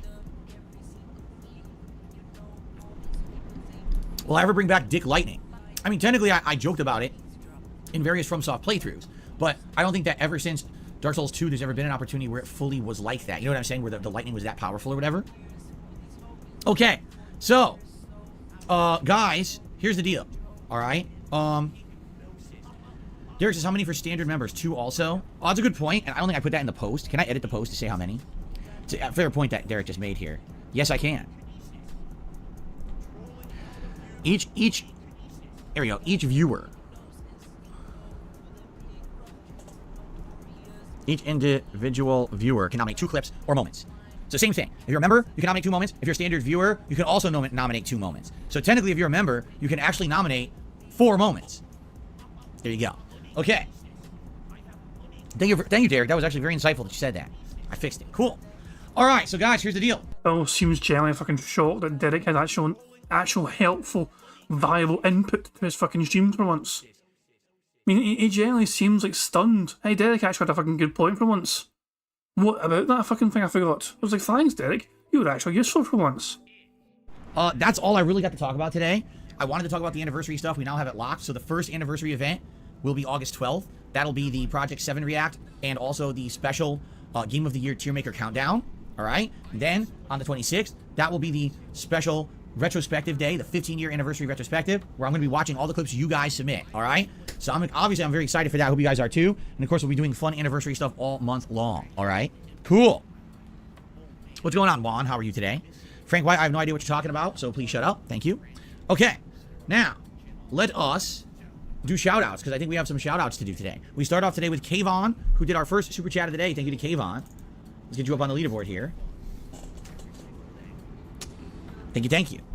Tips side of things, we got a lot of stuff to shout out today. Let me take a quick look. So our first tip of the day here is a $30 tip, and it is fuck off. from Game Tracker. Good time speed coming. Thank you, Game Tracker, for a $30 tip. Let's get that up on the leaderboard here and see what he has to say. And by the way, yes, as of Tuesday, when we hit August 1st, I will revert my animations back. We will no longer have the game-related animations, but I will keep the Street Fighter one, only because the Street Fighter one's going to be pertinent for a while as I continue to play Street Fighter 6, but the other ones, you know, Final Fantasy and Diablo and Zelda aren't going to be pertinent anymore, so we'll get rid of those as of Tuesday. We'll go back to the more generic ones. Okay, cool. Okay, so Game Tracker says, it's crunch time at work, getting those gray hairs and greenbacks. I gotta say, I do feel sorry for people who have to do shit like this for a job they hate. My morale is buoyed by how much work that my work means to me. Of course, my work is still work. I love to say what my job is, but that would be a bad idea for a dozen reasons. I completely agree with you. Holy shit, why is Game Tracker just fucking suddenly... Why is it a fucking Dear Diary entry all of a sudden? Where's all the bullshit fucking Street Fighter talk from Game Tracker that we're so used to?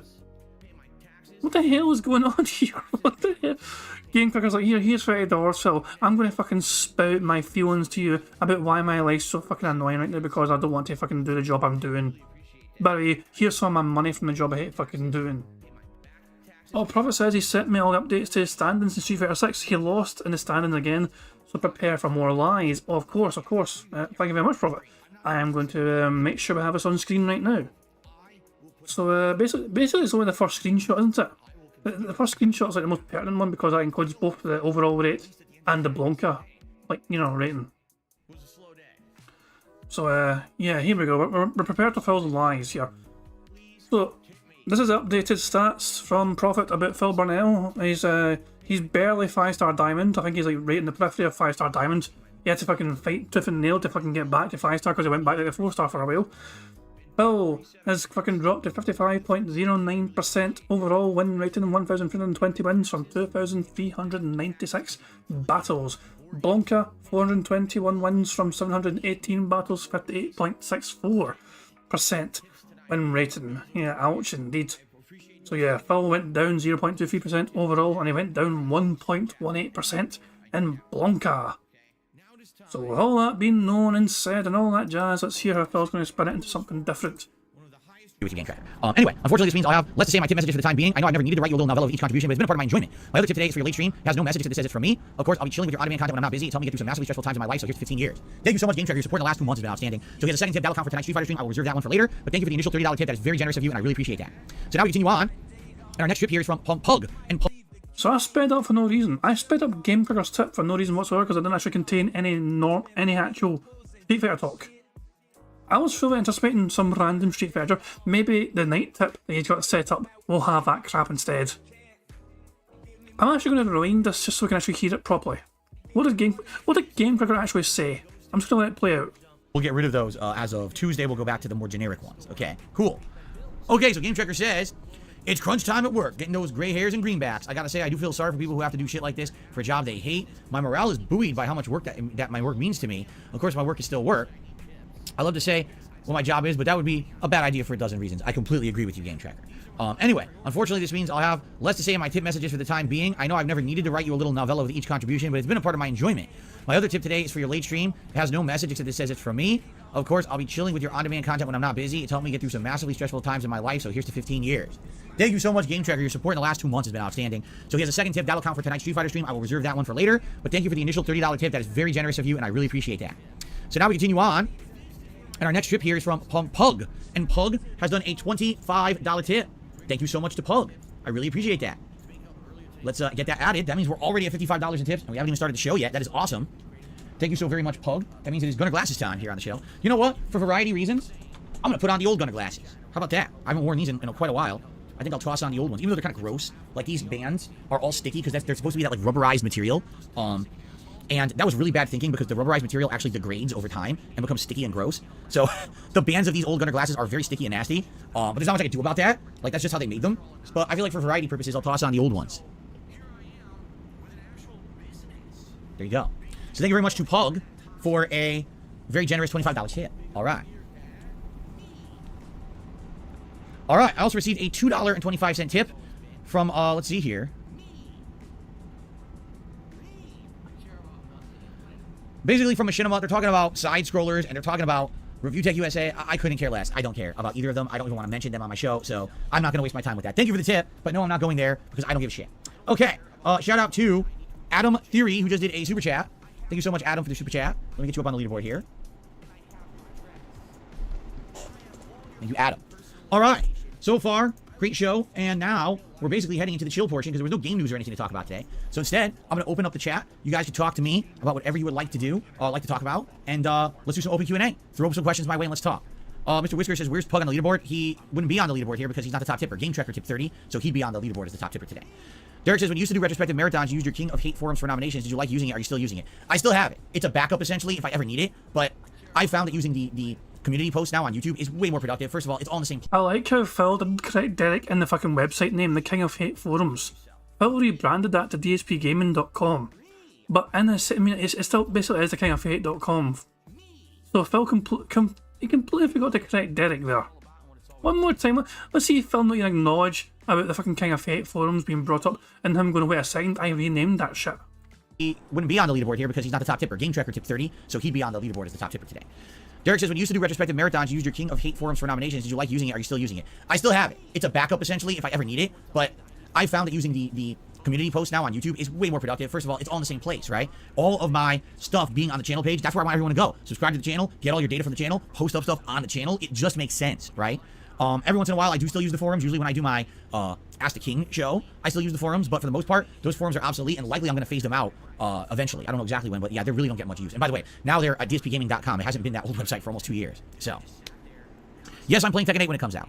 Casanova, thank you for already nominating a video. I appreciate that. Keep in mind something, everyone. I should have said this up front. When you do any kind of community post on my channel, I need to approve the post for it to show up. So if you post, oh, I nominated a video, but it's not there, it will be. I need to take the opportunity to review the posts and approve them. And I approve all the posts for that kind of stuff. It's just that I need to get to it. And I usually do it a few times a day. So at one point, you'll probably go back and notice, oh, my post is live. Okay? So just, be careful. Don't freak out if you post, oh, my post isn't there. That's why. Okay? Have I been eating eggs lately? No. I actually don't remember the last time I ate any eggs. Did I try Rainbow Six Siege? I played it when it was a brand new game. It was available on Xbox One. I played it and it was god-awful. It was broken at launch and I hated it, so I never played it again. Of course, over the years, they fixed the game. They dramatically improved it. But as of, I played it at launch and it was garbage. What's my favorite item from Jack in the Box? How often do I eat there? Almost never. My favorite item back in the day, when I first moved here 9 years ago, was their breakfast sandwich. They actually had a really good breakfast sandwich that was on sourdough bread, and it had like egg and bacon and cheese and ham and like a million breakfast things. It was like the ultimate loaded breakfast sandwich. But they discontinued it. They don't even have it anymore. Yeah, they got rid of it. So there you go. Thank you, Derek. He says, happy upcoming 15-year anniversary. I appreciate that. Pickleman says, hope all is well. I enjoyed your event yesterday. Do you have questions for me today? Hope you steal a fire truck the next time you play GTA. Sure. What's your obsession with fire trucks in GTA? Because when I played it last week, you were trying to get me to steal a fire truck the whole stream. Like, why do you like that so much? I'm just curious. Thoughts on aliens being real? I'm open-minded to it, but I don't really care that much. It's not a big deal to me. Doesn't really, it's not in my realm of concerns in life, really. Am I familiar with the animated world by chance? I guess not, because I don't know what that is. Do I like chocolate-covered pretzels? I love chocolate-covered pretzels, especially dark chocolate-covered pretzels. Dude, that is like amazingly heavenly. So good. Yes, I've ridden on a dolphin several times in my life. Tabaki says, you look good in these button-up shirts. When are you going back to get more? I don't need more right now. I have like 5 or something like that. I don't even know. I have 5 or 6. Because when I went, I bought a bunch all on discount. They were like $10. So I got like 5 or 6. I have a bunch and I just rotate around. As you know, this is only the second time I've ever worn this shirt. I think the last time I wore this was like 2 weeks ago, right? So I have no reason to go buy more right now. I'll keep them in the rotation for a bit. Maybe after a while I'll get some more. I like them. They're comfy. They're very comfy. They're very aerated. I like the feel of them too, It's not just the look. I like the feel of them. It's actually a lot different than a t-shirt. So, let's see here. Hold on. There's a troll I gotta get rid of before he annoys everybody. I'll get rid of him. There we go. Your rank will not be reset in Street Fighter 6, I'm being told. That was baloney. That's not true. Okay. Let's see here. Aww. Damn it. I thought the ranks were getting reset. That would have been fucking funny. Damn. Here. So, favorite Street Fighter character to play, least favorite to play against? Favorite characters are always the oddballs. Like, for example, Blanca or Zangief. Like, they're weird characters that stand alone and play very differently than the rest of the cast. I like them. Like, in Street Fighter 6, probably Lily is one of the weirder ones, right? I like her because of that, because she's so unique. Sucks that they're all bottom tier characters, except I guess Blanca's not, but it sucks that the unique characters a lot of the times are bottom tier. My least favorite to play against, likely at this point, overall in the entire series, be Akuma. And here's why. Because Akuma, originally, was a secret character in Super Street Fighter 2 Turbo and was meant to be a broken boss character. But then what they proceeded to do due to his popularity is they put him into every game after. He's in every Street Fighter Alpha. He's in all the Versus series. He's in Street Fighter 3. He's in Street Fighter 4. He's in Street Fighter 5. He's in Street Fighter 6. They put him in every one, and everyone just overplays Akuma. I always felt like Akuma was the most oversaturated, overexposed character. I mean, fuck, they put him in Tekken 7, and he's like the best character in the game, and he's not even a Tekken character, right? So, for me, it's not even that Akuma's, like, overpowered in most games he's in. I'm just tired of the character. And there's so many, oh my god, you have to have Akuma in your Street Fighter game. Why? Why? I'm tired of this guy. I don't want him anymore. I'm tired of this false hype around the character. It's really stupid. Pickleman says, I really just like fire trucks. It's a cool mechanic. You can use the hose to spray down enemies, and it's realistic how calling 911 in the game will summon a fire truck. So there you go. No, they never captured the guy who stole my tire. They never bothered investigating it. We filed a police report. We waited. We were told we would get a follow-up phone call from the police department if they decided to investigate, and we never received the phone call. So they decided not to investigate it. They didn't give a shit. So I mean, they probably called you when you're fucking streaming, and that was fucking redundant, wasn't it? You're not going to answer their phone when you're fucking streaming. You're busy. You know, hundreds of dollars for that tire, and I get nothing out of it, and no one gets arrested. That's pretty much par for the course out here in Washington. No, what do you mean you get nothing out of it? Isn't it covered by insurance? Prophet is saying that he can confirm that the police report that leaked is fake. Remember there's some sort of fucking talk about a leaked police report? Apparently that was a fabricated police report. We might have to ask Meth Bear nicely if this police report even exists. I don't know if there's any way that Meth Bear can use this fucking special lawyer shenanigans and tricks and antics to fucking, you know, finagle information somehow out of... I got no idea, but usually Meth Bear's got, you know, when it comes to such kind of things involving the law, he's usually kind of the go-to guy to try and somehow figure out and source information. To say, I'm not kidding, that's pretty much exactly how everything goes. Unless there's a violent crime with an attack and someone's hurt, no one investigates anything.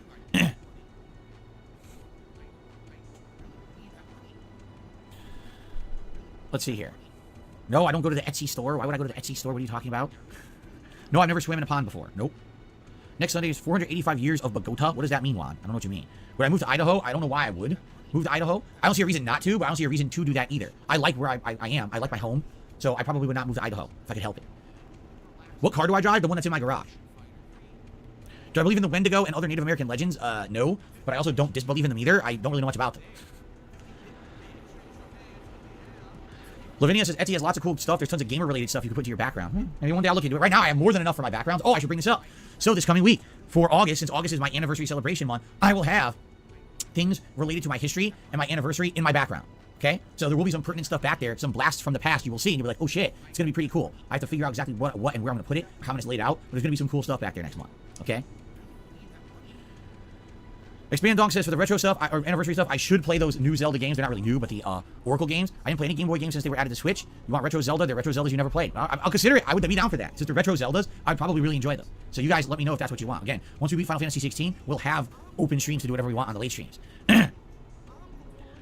JDTV says, can nominated videos for my anniversary be from third-party channels as long as they're not detractors? Basically, first of all, I think everyone knows I'm not watching any detractor content. That's idiotic. I would never do that. If you submit that, you're wasting your time. You're wasting your nomination, okay? If it was a third-party channel that did like a montage or did a highlight or something like that, like I know back in the day, there was the best moments of Phil's so-and-so playthrough or Phil's funniest moments and stuff like that. Yeah, those obviously if they're considered to be like positive, yeah. But I don't want to be watching people just sitting there shitting on me for my anniversary. There's more than enough content of that on the internet already, so... Did I ever play Grounded? Yes, I did. I played the early beta of it, and then when it came full release, I played it for another, like 45 minutes, but I never got around to actually playing it as a playthrough or anything like that. I asked my audience about it, and no one ever really seemed too interested.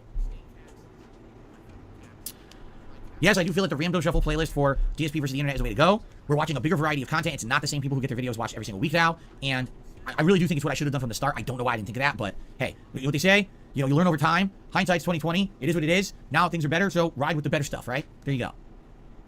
Champion 8 says, I hope you'll play both of the Zeldas. They're distinct from each other and can be linked together to unlock more content. Oh, I know nothing. I know nothing about that. I didn't ever played them before.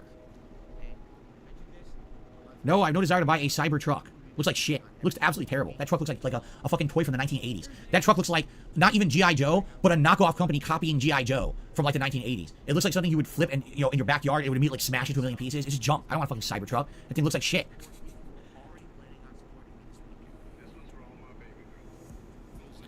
Can you submit videos from the Hate Live series? Well, that's a podcast. It was from one of my podcasts. Yes, absolutely. You could submit clips from my podcast. Sure. That's my old podcast. You know, that was before I did a daily podcast. That was before I was an interactive streamer, right? So back then, when I did that podcast, okay, it was basically my opportunity to interact with you guys and talk, which I didn't do a lot. It was mostly all my content on the internet was just gameplay, just raw gameplay, and all my commentary was about the game.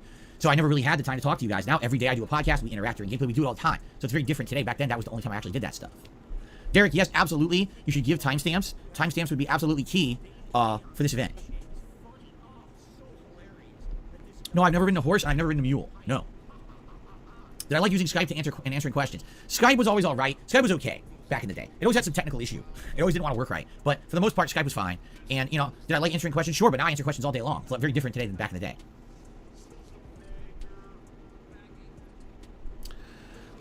Fake King Cobra, you need to understand that you're not the real King Cobra. You don't actually sell merch on Etsy. You're impersonating this guy. It's very disturbing that you act like you're the real one when everyone knows you're not. I've gone to your YouTube channel. It has 0 videos. You're not the real King Cobra. Yeah. Here, in fact, your name is Fake King Cobra. There, you're the latest super chatter, Fake King Cobra. Jesus. Your obsession is real, man. You really gotta reevaluate your place in life if all you're thinking about is this King Cobra guy, right? Yikes. He says, this is my backup account. Get the fuck out of here. This is my backup account. You're right. Have I ever considered playing the Sam and Max Telltale series one day? Well, you know, I don't know much about Sam and Max. They were a comic book back in the day. I know that. But that's all I really know. And I know that this was a, you know, they had a Telltale video game of it, but it's what, you know, there's a lot of Telltale games, the original ones I didn't play. Like, I never played the Jurassic Park one. I never played the Sam and Max one. So I don't know. I don't know if I would do that or not. I don't think there's ever been any demand for it. So, what's going on, No Sleep Real Vibes? How you doing? I don't have favorite billionaires. What a silly question. I don't care about fucking billionaires. No, I'm not going to get high for any of my retrospective events. If I never got high in the previous time that I made content for 15 years, why would I start now? Exactly. Unless I contract glaucoma somehow. But no, I'm not going to be getting high.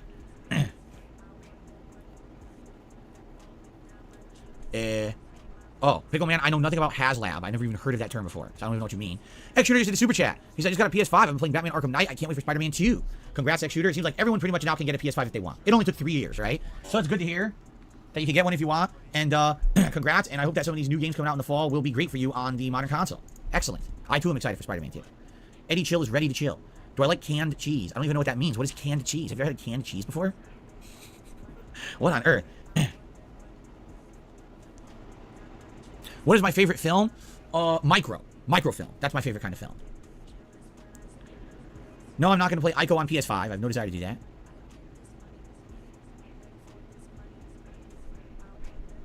What kind of download speeds do I get? I have no idea. I literally have no clue. I don't know what my download speed limitations are. I don't really care. Not a big deal to me. It's good enough for me. Does the deal. Does the job, right? No, as me. When will we get a new Borderlands game? When they make one.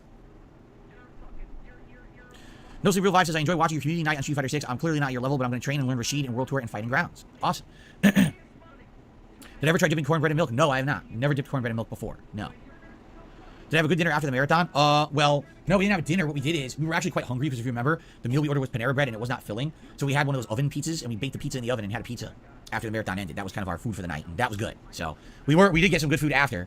Sad that the frozen pizza that we made was better than the Panera Bread, though. Someone tipped $1.30.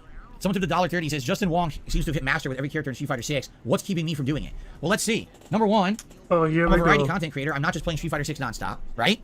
Number two, I basically am not as good as Justin Wong. I've never professed to be as good at Street Fighter as Justin Wong.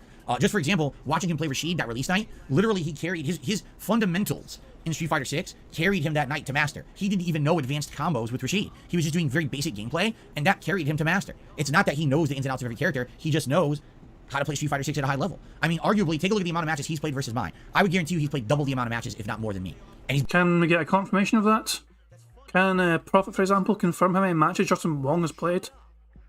better than me at the game. You know, he played every wave of the beta. He probably played the game, let's be honest, early as well, because remember the beta was cracked. He probably played that. You know, this is who he is. He is one of the central characters of the Street Fighter community. He always has been. He's one of the people look to for advice and training and stuff. That's why do you think I watched his stream for Rashid the night that he came out? Because I was learning tech just watching him play. You know, he's always been that way. He's a prodigy, dude. He's the kind of guy, like, he could pick up a new fighting game and learn it in like 4 hours and know the ins and outs of it. Like, he just absorbs knowledge. You know what I mean? You ever seen someone who's like just, they can pick something up and learn it in a minute? That's how he is. He's a genius in that regard. Like, he's always been that way. Since he was a teenager and he was learning Marvel vs. Capcom 2, he was the same. So, you know, that's why.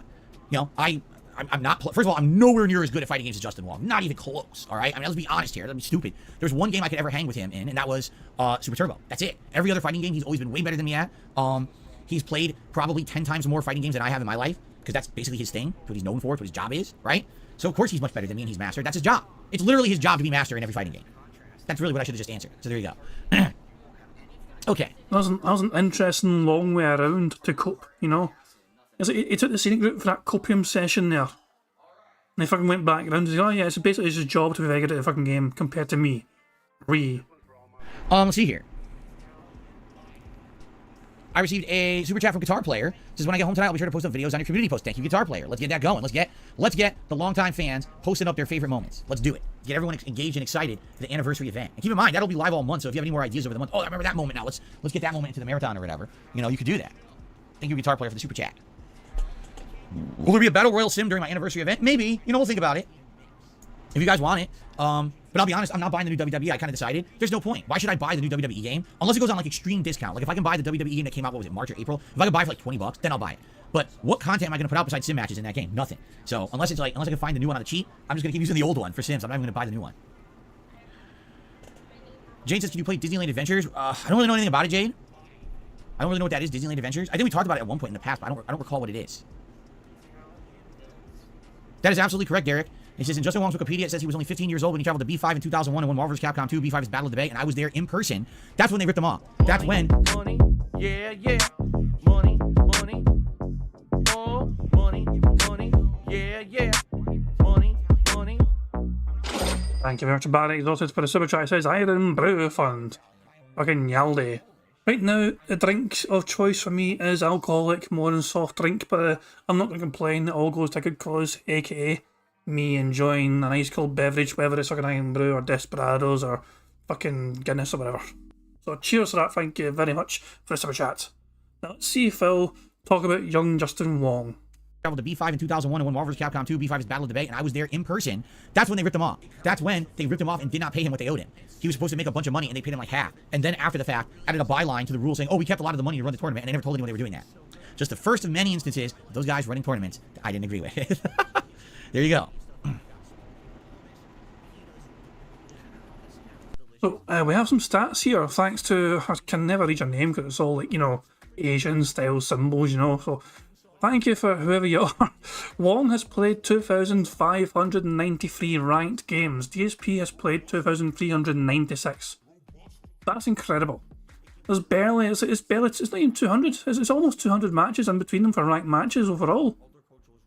Profit saying $100 per shots. It'll cost you absolutely fuck all for me to fucking drink my drink, Profit. Don't worry about that. Nobody needs to give me money to fucking have me enjoy my ice cold beverage of choice today. Good stuff. Can I check the otters? Yeah, I mean, I'll still at the Monterey Bay Aquarium here. And yeah, I mean, the otters are still just... I mean, this one's it's holding on to the fucking red, you know, fabric cloth thing here. But they're all together, just chilling, having a meeting, planning how they're going to take over the fucking world, you know. That is what it is. A little ice bath up here for them to kind of chill it in, should they need it. So, yeah. But just having a little fucking conference meeting today to decide what to fucking do for the rest of the day. Probably swim around, play with some ice, get fed, you know how it goes. But yeah, anyway, let's get back to the bingo, shall we? No, I mean, it's true. No Sleep Real Vibe says you went into detail about how you could have been master rank weeks ago, but you said you're a diversity, character, variety streamer. There's nothing wrong with that. Yeah, if I only played with Blanca, all right, since the game came out, Street Fighter 6, I would have been master in June. I'm serious, because back then people weren't even as good. They didn't even know how to fight. Excuse me? Hold the fuck on. Well, first of all, I got a bingo, so if I said wrong, you know, so... I'm ready for that. But no, hold the fuck on. Hold the absolute ever-loving fuck on. He thinks that if he went non-stop with Blanca, he would have been fucking master in June. I need to hear that one more fucking time. Have been master rank weeks ago, but you said you're a diversity, character, variety streamer. There's nothing wrong with that. Yeah, if I only played with Blanca, all right, since the game came out, Street Fighter 6, I would have been master in June. I'm serious, because back then people weren't even as good. They didn't even know how to fight against Blanca as well. I would have been playing at a high level. I would have been master a month ago. But look what I've done in the last month. I played with how many characters? Seriously, just take a look at this, because I still have it here. I think I played with Blanca, JP, E Honda, Lily, DJ, Dalcine, Marisa, Mano. Who the fuck is that? Zangief, Chun-Li, Ryu, Luke, and Rashid. But Justin Wong's mastered them all. And he's got them all to master. Justin Wong has played more characters than you have, and he's played almost 200 more matches, only 200 more matches in ranked. That's all. D-Dog is translated the name. So the person that told me the stats for the number of matches that Justin Wong has had, compared to Phil, their name translates to the scientist. So thank you very much for the scientist, and I think so. I'm sure I've been told that before and I forgot it because I'm a dumb bastard, sorry.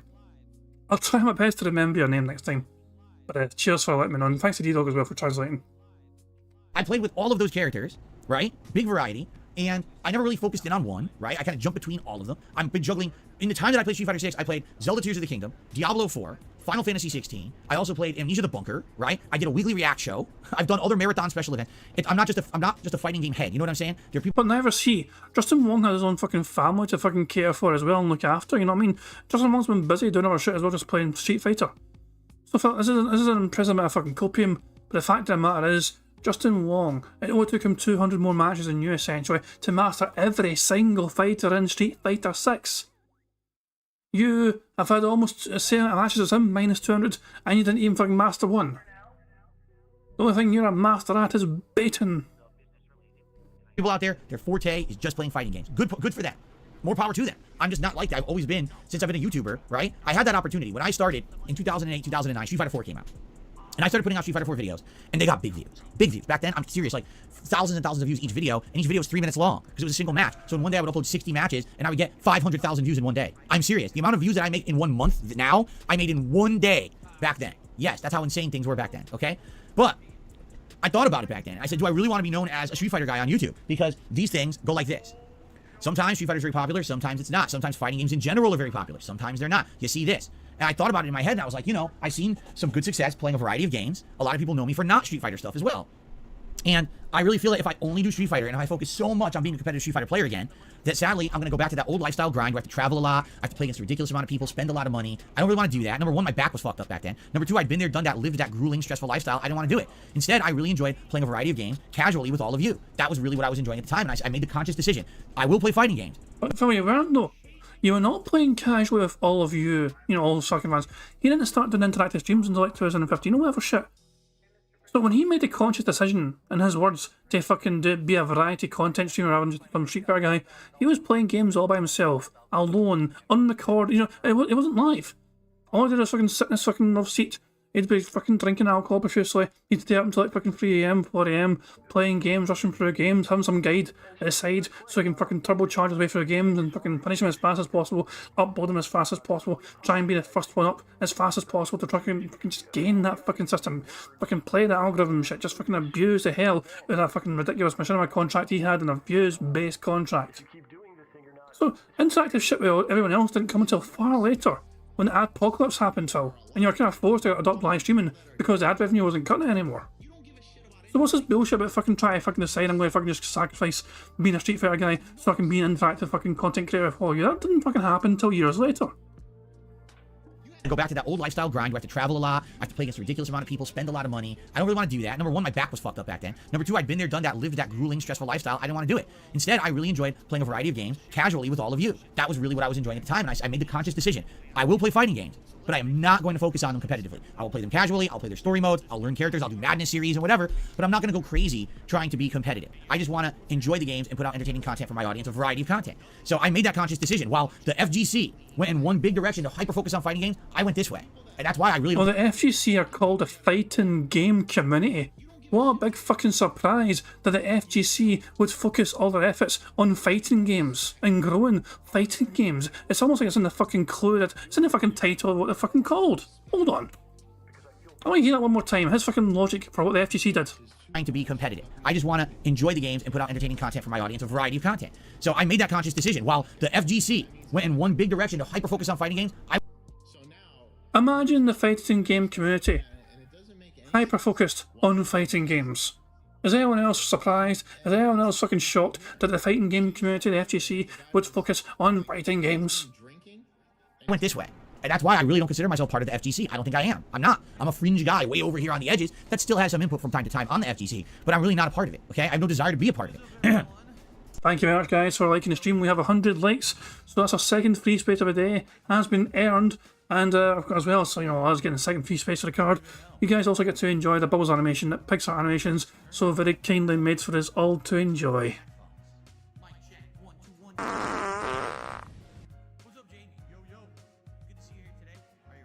Oh, yo, that smells really, really good.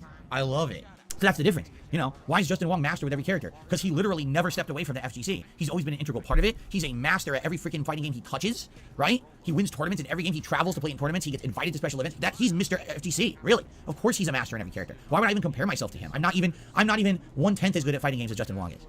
I'm not stupid. Why would I say I am? Like I said, there's one game ever I hung with him in, and that was Super Turbo. The only other game that I probably beat him in is Marvel vs. Capcom 1, the first one. That's it. There's probably 2 games I could beat him in. Oh, let's see here.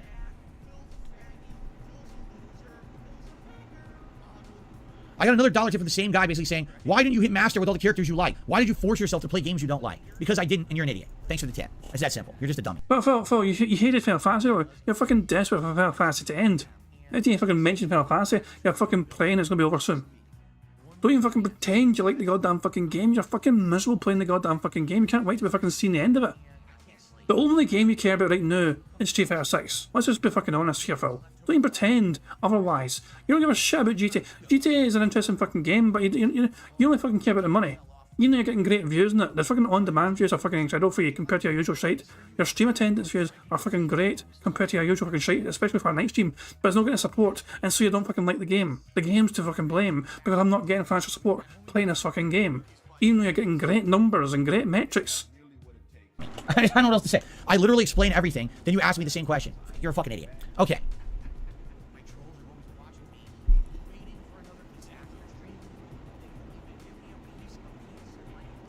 Alright. Anyway, anything else, guys? Anything else to talk about before we adjourn and we swap over to the React channel for the clip show? I mean, GT, I think you're right. He said you'd easily hit master if you just focus on Blanca for a few more hours. I think you're right. I don't want to do it tomorrow. Nah, you're not that good, Phil. You're not that guy. You're not that good. I do want to break. I did those 2 streams of Blanca, and I'm kind of blocking out. I want to do a stream of non-Blanca. So tonight I'll do variety. Tomorrow I think I'm going to do Zangief. I kind of want to see if I can get my Zangief to Diamond. My Zangief's at 5-star Platinum. I want to see if I can get my Zangief to Diamond tomorrow. That would be cool if I did. And then after that, then I'll probably go back to Blanca like on Wednesday and see how we do. So, JDTV, thank you for nominating stuff. What's for dinner tonight? Pasta. My wife's making some kind of a pasta bake tonight, I think. E Honda for life has tipped me $2. So I love E Honda. I hope you play him in the community night tonight. I will. Also, would you name your 15-year anniversary 15 fantastic years of Phil? You think I should? The 15 fantastic years of Phil retrospective. Yeah, we can do that if you really want to. What do you guys think? The 15 fantastic years of Phil. You know, I actually think I should learn Honda because I'm seeing Honda players at Diamond and Master Rank who literally are still pattern players, and I'm like, I think I should learn Honda. I think I want to. I think I might start watching Honda videos and actually try to play with E Honda now.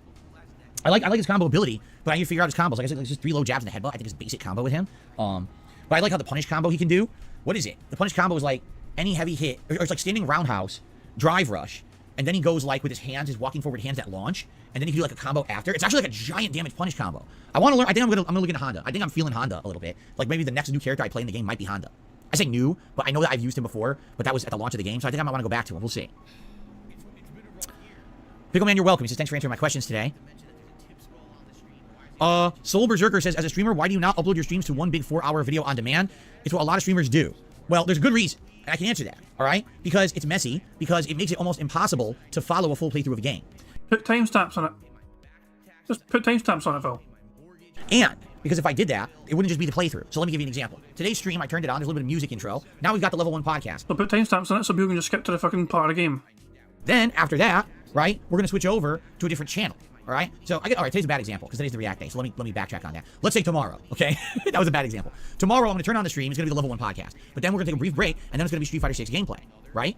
So in one stream I've got 2 shows. If I just leave a 4-hour, 5-hour broadcast, it's messy. You won't know what point is what you want to watch. Now, how do I put that into a playlist? Do I put it into the level 1 podcast playlist? Do I put that into the Street Fighter playlist? What if someone just wants to watch Street Fighter content? Well, the podcast is part of the video. What if someone just wants to watch the podcast? Well, the Street Fighter's on the end. You see? That's why I split everything up. These streams are archived. They are saved on demand on my channel, but I just set them to private, and then I personally break up the streams into digestible videos. So the podcast is one video by itself. You just want to watch the podcast. Digestible my arse. Your shite's still fucking too long and winded and not crap, and it's got no editing whatsoever. Digestible content? You think your shite is fucking digestible? Give me a fucking break. Yeah, your shite's so fucking digestible, barely anyone's fucking watching most of the fucking garbage on your channel. If you want to fucking enjoy your shitey content, they'll fucking go to detractor channels like fucking DSP Mamology and all that shit. They want to see you fucking play Street Fighter. They're not going to your shitey channel. They're going to DSP Mamology. They're going to like Dirge and all that shit to fucking break down the button combos and all that crap. They're going anywhere but your crappy channel. Anyone wants to see a fucking podcast, they go to fucking Hey Torment, they go to Aqua Teal, they go to fucking, Snort Hogan. And everyone else, you know what I mean, to fucking see the dumb shit that's been clipped from the fucking stupid podcast that fucking day. They're not going to your shitty channel, Phil, because it is not that fucking digestible. You can watch it. There's even a playlist of all the podcasts running in a row, so you can watch them back to back. If you want to just watch Street Fighter, I recorded that separate, and you can watch that. This is something that I've been doing since day one. This is something that YouTubers always used to do back in the day. But basically, you want to know the truth? People got lazy. People just started becoming full-time. You're calling other fucking people. Oh my fucking god. Oh my fucking god. He is calling every single other content creator lazy because they don't do it like he does it. Oh my fucking god. My head. My fucking head just fucking blew up a little bit there. Jesus fucking Christ. Shut the fuck up! Live streamers rather than people doing playthroughs on YouTube, so they stopped using these methods. So now you want to watch someone play a playthrough, it's like, dude, for 2 months they streamed this game on and off, they don't have a formal playlist for it, so I gotta search for each fucking stream in a row, I gotta fast forward through a bunch of bullshit at the beginning of every stream where they talk with their audience, I don't care about that, I just want to see the gameplay. It's shit. It's a very bad method. Now here's the deal. If you're huge, and you have 1 million fucking viewers, your audience doesn't give a shit. Your audience just watches everything you do. They watch you simply because you're popular. They'll literally watch you scratch your ass or take a shit or pick your nose. Is that why people watched you back in the fucking day? They hate your popularity? People didn't watch you because you were being a good content creator, but people watched you because you were fucking just some sort of popular streamer? I don't know. Remember, Phil had a period of time, he did a small window of time on YouTube where Phil was kind of hot shit. He was a very prominent YouTuber. He was usually fucking one of the most popular content creators at that particular time. It was a long time ago. But it's kind of, it's a strange logic, because that means he's basically telling his audience that people only watched him back in the day at the height of his popularity. Because, you know, he was popular, not because he was doing anything good, but because he was popular. Listen to it again. A very bad method. Now here's the deal. If you're huge, and you have 1 million fucking viewers, your audience doesn't give a shit. Your audience just watches everything you do. They watch you simply because you're popular. They'll literally watch you scratch your ass or take a shit or pick your nose. So they can do whatever they want. Or fucking make 3-minute Street Fighter videos that you fucking got 500,000 views a day on. 500,000 views per day. You uploading 3-minute Street Fighter fucking content. But they only fucking watch that because you're popular, I guess, eh? Not because it was good content. But someone like me who's been around for 15 years, I have a very good methodology of the reason why I do that stuff. It makes sense. It allows you to get things sorted properly, okay? So... I mean, you fucking say that, but then you fucking ask people to fucking like the stream, and then you fucking make the stream private, which completely negates the fucking engagement you got on said stream. I mean, if you're going to ask for likes, fucking do it if you're on-demand content. Fucking remind people to fucking like the videos that you're fucking uploading there, but don't fucking ask people to fucking like the stream when you're fucking going to make it private immediately afterwards. There you go. I don't know what else to say. Like, why would you want a 4-hour messy archive rather than videos that are separated specific to the audience and the content, what it is? I don't get that. Why would you want it one thing, right? It's kind of weird. I don't know. Poor Steve. Steve's fucking yelling. Your E3 coverage was in 91 videos that were frequently under a minute long. Exactly. But remember, Phil knows better than you. See, so it says they use timestamps. It doesn't even work. When you're on a mobile device, like let's say you're on an app or you're on your TV and watching YouTube, you can't even use the timestamps. You know that, right? Timestamps only work for someone's like on a fucking desktop or whatever. You know what I mean? Timestamps are pretty useless for anyone else watching on anything else. They always have been.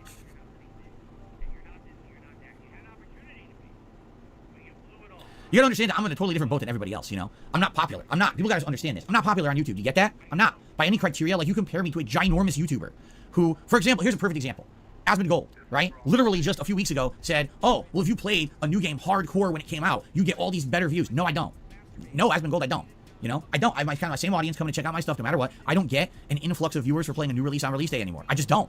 You know, it doesn't happen. You know, it's back in the day when I was a big popular YouTuber, yes, but for someone of my stature, my size, you know, no.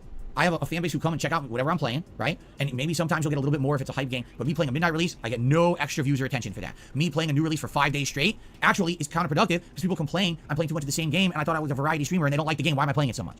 So that's what I mean. What's good for a ginormous YouTuber is not necessarily good for someone as small as me. I'm a small-time guy. You gotta understand that. You compare me to Justin Wong, to Maximilian in the fighting game community. You're gonna compare me to these giant other YouTubers with millions of subs and views. You can't. That's not an apples-to-apples comparison. It's completely different. It used to be a fucking apples-to-apples comparison, but then you fucking fucked up your entire life. It's your own goddamn fault, Phil. Put it this way, these are your fucking peers. These are the people that sometimes at one point in time you were doing better than. You were bigger than these guys at one fucking point in time. Maybe not just in Wong, you know what I mean? But other people are fucking sure, you know what I mean? But the fact that it matters is, oh, they fucking left you by the wayside. You fucking stayed stagnant.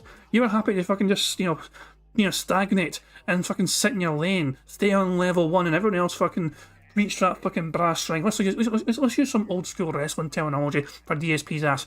These fucking peers fucking reached for the brass ring and fucking actually got it and fucking pulled themselves up to a higher level on YouTube. They fucking put the effort in, they fucking put the grind in, and fucking got up there and fucking elevated themselves to fucking do better, and they fucking made more money for it, they fucking took the chances, they fucking took risks, and they actually fucking got to where they fucking want to go through hard work, through effort, not shit, through networking, and all that jazz. But Phil, he was happy and content doing the same old shit every single fucking day after day after day after day after day until it all fucking broke and he was forced to change. Everything Phil Bernard does and every fucking change he implements is not a fucking change he does because he wants to fucking change, but because he has to fucking change. He would have done live streaming because of the fucking adpocalypse. If the adpocalypse had never been a fucking thing, he would never have adopted live streaming. He would have said, fuck those, he would say thanks, but the ads are still good. Why would you fucking change up when things are still working well? He only changes everything up because he has to do it. When his hand is forced to change, he will change and then fucking claim, I changed this for you guys, I changed that for you guys. No. Life changed it for you. Radical Jaws to the Super Chat says, can I request one of your shorts for the event? You could try. I've had issues trying to get shorts added to playlists for some reason. I tried and it won't do it. So I don't know if there's a reason, there's a workaround for it or whatever. I mean, any of my shorts are usually based on actual content from a playthrough or video, so you could just nominate the original video, right? And that'll work. But I don't know if a short will work.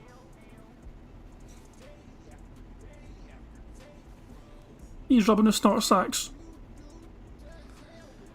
Alright guys, we're winding down here, and quite frankly, I need to use the bathroom. So, I think it's time to adjourn our podcast for today, and then get set up. Oh really, Darcy X's shorts can be set up as a regular video, but you have to manually edit the link to make it a regular video, and then you can add it to a playlist. Oh my god.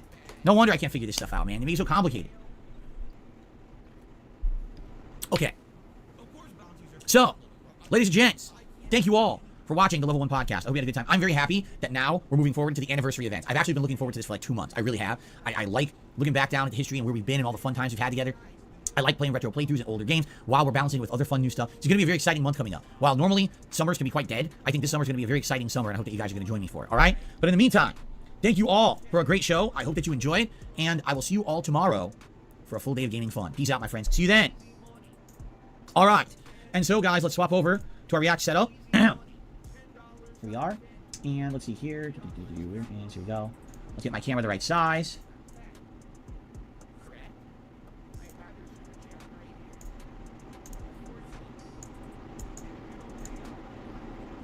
Come on. I want to go center. It's being stupid. See that?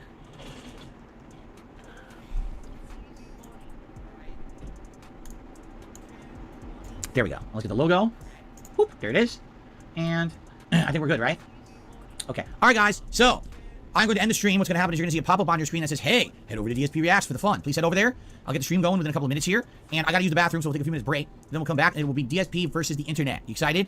Can't wait to see what clips you guys have nominated for this week. Thank you so very much, guys, for a great show. I'll see you over there in a sec. And I guess that is going to be the end of... I guess that's the end of the actual... Yeah, I mean, I guess we'll just click on this link in and go to this instead. Oh god, oh god. He's not back yet from his piss break, I guess. Oh, Jesus. I'll just mute that crap. See if Phil's still on his bathroom break, I guess. So it's weird actually being this close. I mean, I'm not used to catching up to live DSP. It doesn't usually happen. So how about we just enjoy some autos and then we'll just wait for someone to tell us if Phil comes back or not. I love that one where he's still just doing that little, he's holding on to that wee red blanket as much as he can. That's his. Somebody called it a cape, like a Superman cape. Super otter. Jesus Christ, man. But yeah, we'll keep a wee eye on Phil's content. I didn't realise fucking try to look out for thumbnails today, like potential Phil thumbnails. I might try and get something from him eating, like because he's been fucking, he ate bread yesterday and he had some strange faces eating bread. So I might try and get a wee screenshot from there or something. I might use the old one as well. Who knows? But yeah, good day for Phil so far, as you can see, with $61 in tips so far. Pretty much 2 big contributions from two, so that was like a $25 and a $30 tip. So basically 2 whales made up the most of that for him. Good wee song. Hold on. So, what's the detractors on Twitter saying? Yep, Miss Steve's tweet there. My dude, it just said use your timestamps don't work on mobile. Shows you what Phil knows. But it's just, he knows fuck all. It's been a very slow day. It would be great if we pick it up a little bit with maybe some contributions side with tips. Jesus Christ, the tractor beam. Phil Burnell, I love you. Dear Phil, thank you so much for your hard work and runaway train style fame and screen presence. You are true inspiration, and if I wasn't such a dunter-headed dunce, I would put you in charge of Machinima. So the tractor beam trying to imply there that Phil kind of fabricated those emails that he was shown on his stream the other day, which is potentially true. I mean, some people have asked questions like, I mean, Phil said something weird how he had to send himself emails to then include screenshots of, which was a bit strange, a bit sus. Duty Streams, I believe, actually had an interesting query. Also, let's try and find Duty Streams. Hold on, Duty. Which Duty is Duty? Which Duty is? I don't know which Duty. Hold on. Let's go to notifications. Hold on, because I think. Yeah, D-Dog tweeted me. I actually checked this out yet, but yeah, he includes whichever includes Duty. So there we go. So oh yeah. Pay for my plane ticket. Really doubtful. Here we go. This is the part where Phil decided to dox John Rambo, aka. Well, you'll see what I mean. Given me a free hotel? Probably not. Would they have paid for my plane ticket? Really doubtful. But my whole point was I wanted to get into E3. That was my big thing. And Machinima was my way in. Back then, you couldn't just pay for your own pass. It was not a public event back then. E3 was press only. So for me to get into E3 was a big thing, and the Hawken event was how I was going to get in. Within 1 week of signing up and agreeing to the Hawken event and agreeing to...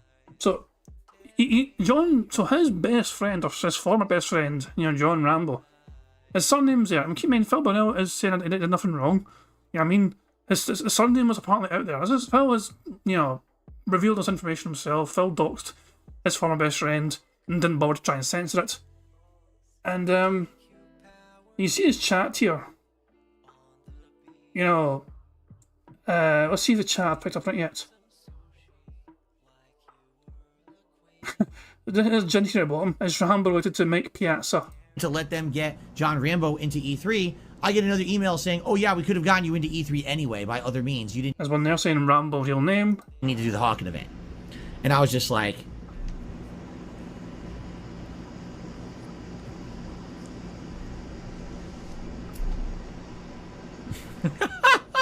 fuck! So there we go. So yeah, that was the moment that Phil decided to just share, his former best friend's real fucking name. The other thing that Diddy brought up, which I saw later on, which I thought was interesting. DSP sharing emails from a Claire Schmidt. Something seems strange. Why does one email spell Phil's entire name out and the other does not? That's an interesting question. To Philip Burnell, and then this one says to Philip, and then CC Chris. I'm not sure if it's just a simple explanation because one's got a CC, so it just shortens it or some push. I don't know. But yeah, it's something that is worth querying. It's not a red flag, but it's certainly curious. Put it that way. Yeah, there we go. Queen of Suffering kind of said it straight away. Name is truncated due to CC nothing burger. That was my initial thoughts as well. Initially I thought that because I seen that CC thing. There's no harm in wondering shit because to ask questions. But yeah, it's just one of those things where it's probably that. Is Phil live yet? Nope, he's still away fucking having a big long piss. Probably fucking sending a message to a whale, hoping somebody will fucking deliver some much needed contributions for him. But yeah, I can't believe Phil spent almost another $1,000 almost on WWE Champions. Another $1,000 almost. It's crazy. So it is what it fucking is. Yeah, so Steve's asking what's the latest from TJ. 6 hours ago, this update here, $938. It is probably $938. Because his earlier estimate was $847, absolutely no proof that Phil got a solo card. If he did, it's actually a 559. But because there's no evidence that Phil got that card, TG went with the higher estimate of $938 as of right now. Phil is still not back yet. Balls. I thought it was back because I seen Train says we are so back. I think he was talking about something different. I thought he meant Phil. You deceived me, friend. Prophet says, I would like to know what Microsoft offers him for email storage. My default is only 1 GB. 13 years of emails though. It is quite a lot. Although Phil has had multiple different email addresses as well throughout the time. Most of these emails, I mean, a lot of the emails would have been just text though. Like, I mean, unless you're getting sent like fucking tons of emails with tons of pictures and graphics in them, I don't. it's like I don't think it's going to take up too much space in the grand scheme of things. But then again, Phil having all his emails from such a long period of time, and he still uses it now to this day. I mean, he accessed emails recently to save screenshots of them to fucking put on his dumbass fucking show. So yeah, it's just crazy. But yeah, I'm just reading some of these fucking names here in this fucking list of whales. You know, it's not whales, but fucking people whaling in this game. Spanky the Clown, Jane, Nasty, Booty, down from the rafters. Phil's up there with the fucking top elite players of WWE champions. Burbage, Lord G, DB Mons. Jesus Christ, man. And Gamebox all the way down in 1,220 first place. For shame. Is Phil no back yet still? Fuck off. Bloody hell, man. Fucking hell, it's crazy, man. Keep in, Phil has like fucking so many different emails back in the day. Hotmail ones and Yahoo ones and all that shit as well. He's had like fucking 4 or 5 of them at least. It is bizarre. Very fucking strange. You know, I don't know. That is what it fucking is. But I love how Phil's chat, Deck Long, Lamal, my ears. So yeah, he's also not enjoying the fucking music either. But yeah, Phil Burnell is looking for 6 more members today. It's actually quite reasonable for his standards. So there you go. God damn, so annoying. Apparently Phil had some like emergency tweets during the fucking event last night. Yeah, right here. We're now officially into the second half of my dark side of my Cinnamon React stream. Join me live as I reveal emails and more regarding my history as a 6+ year partner of the company. Fucking hell, man. Not quite a big tweet, but still, we set a tweet during a fucking marathon. I'm still blown away that Justin Wong's has had only 200 more ranked matches than Phil, but yet he's mastered every single character. I mean, I know there is something to be said. It's kind of unfair to compare Justin Wong to Phil because there's definitely fucking multitude of levels between them. You know what I mean? Massive amount of fucking levels in between the fucking two of them. But the fact of the matter is, though, Phil's excuse was, "Oh, I bet he's played far more than I have." It's an extra 200 fucking matches more. That's not a huge amount in the grand scheme of things. That is literally for Phil like sometimes like 2 streams. That might be fucking 2 random streams extra compared to Phil Burnell, going by Phil's own logic and standards. So, and he mastered them all. It's fucking incredible. So yeah, it is what it fucking is, I guess. I mean, but I really do. It would have been amazing if Phil if this actually reset and Phil didn't get to master in time. Prophet says that 500 mg bag I got was pretty fucking weak. I barely got a buzz last night off it. That's unlucky, pal. That's unlucky. Money, money, yeah, yeah. Money, money, oh, money, money, yeah, yeah. Money, money. Thank you very much for Carl Dancing for Super Chat, who says, "You keep punishing us with an unmute." I need to unmute to find out if he's fucking actually back or not. Sometimes he'll start talking before he fucking transitions to the webcam. So I have to find out if he's talking or not. And he's not talking yet. So that's why I have to fucking check. Jesus Christ. Prophet says Street Fighter will only reset on the season change. But that's why people thought it was going to reset on Monday. Because isn't it transferring over to a different season on Monday? Which is why people thought, because I'm saying Phil was told that he's not going to get a chance to get to Master with Blanca because it's going to get reset on Monday. So if it's not happening Monday, when is it happening? Do we know? Oh, thank God I've got alcohol.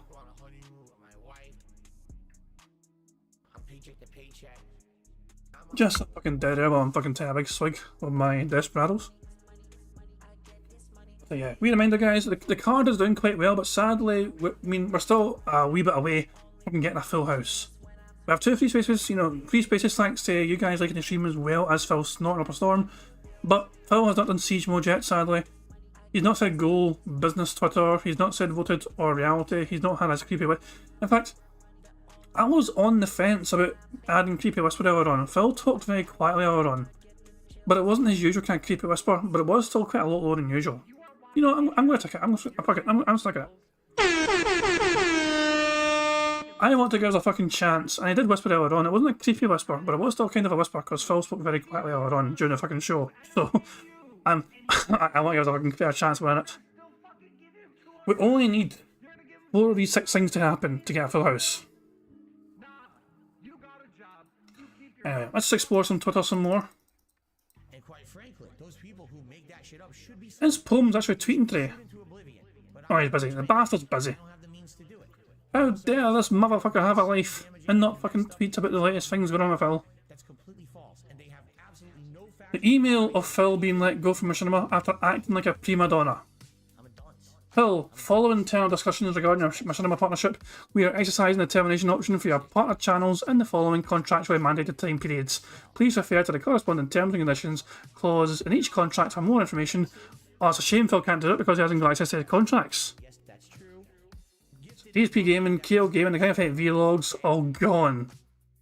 This is in no way an easy decision to make. I think it was very fucking easy for him. Phil bitched and whined and moaned and went all full Karen.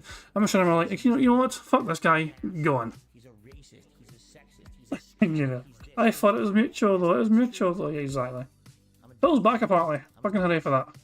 yes, that's Oh, hold on. Trains tweeted about Stuttering Craig. true. I smell. What's that arsehole saying? Hold on. Stuttering Craig.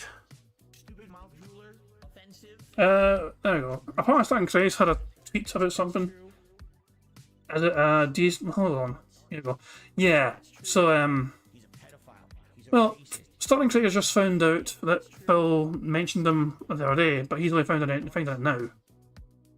So yeah, I guess that's going to be another kind of monetized hater stream coming up from. Yeah. Phil's an embezzler.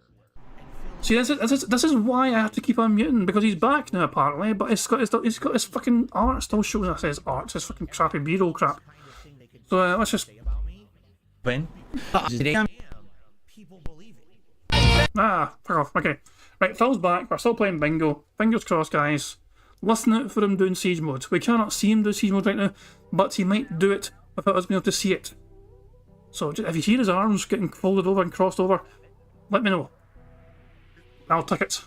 Okay, everybody, I'm here. I just got to set up the laptop now. Please give me a minute to get all the stuff open for today's show. Thanks for being here on DSP Reacts for our usual DSP versus the Internet Weekly Clips React show. Hope you guys are ready to chill. And I'm excited to see what you've nominated for this week. Every week you guys go crazy with different stuff, and I'm sure this week will be no exception. Just let me get the chat open, and I'll chat it up with you a little bit before we begin here. Here we go.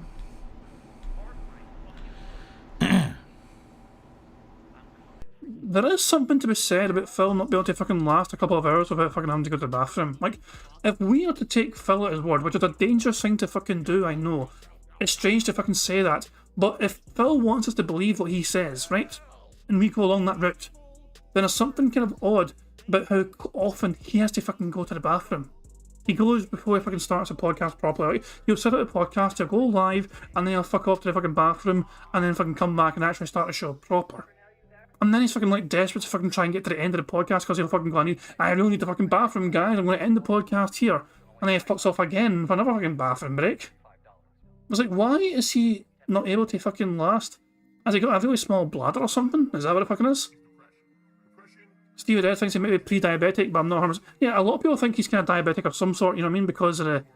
It's just basically, you know, just everything. But I mean, he lost a lot of weight. And he has lost weight, but in an unhealthy kind of way, you know what I'm saying? Like, he's not losing it in a healthy way, he's losing it like as if he's fucking sick, you know what I mean? You know, people that fucking lose a bunch of weight, but they don't do it in a fucking healthy way, but it's because they can fall ill instead. And so it's what, I don't know.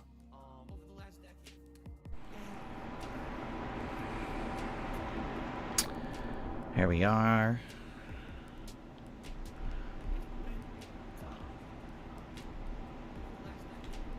Here we are. Here we go.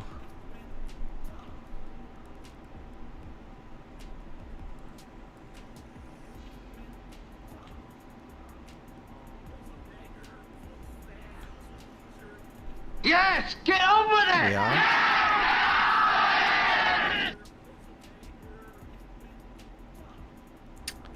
Okay, got the chat open, got this open, biggest got fans are everything idiots. open.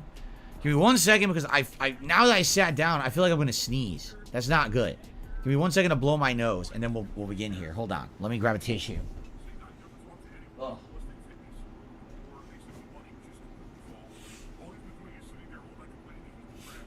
Ugh.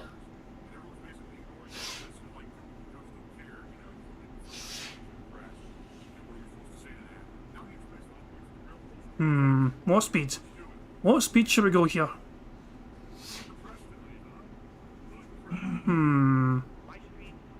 At time go. Okay. At time go. Excuse me. At time go.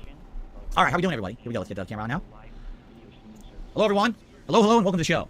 Hope you're all doing well. Hope you're ready for a good variety of clips this week. I hope. You guys set them up, not me. Yeah, it'll be very interesting to say the least, I'm sure, as usual. And I hope you're all having a good weekend so far.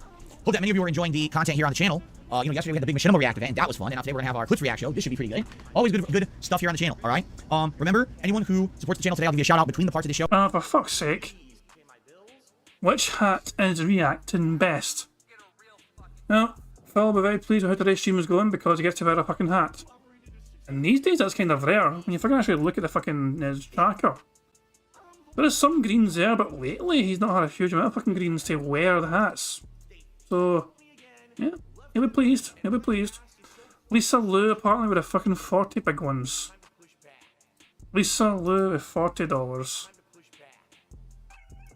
I don't do the live shoutouts only because I want to get through as many clips as possible. Every 30 minutes I take a brief break between the parts, and that's when I shout out contributions. Oh, I'm also going to slow it down. 2 times 3 does a bit fast, okay? So let me just go to 1.5 instead. Just so we can actually hear things that are being said properly.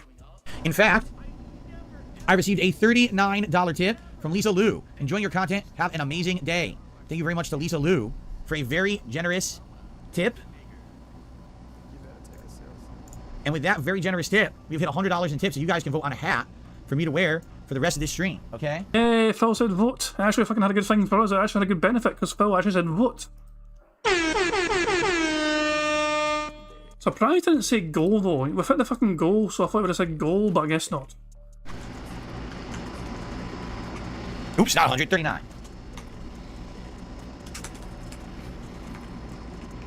Awesome. Thank you very much to Lisa Lou. All right, so, my nose itches. So, hat poll, shall we? Let's do a hat poll. Let's get that going.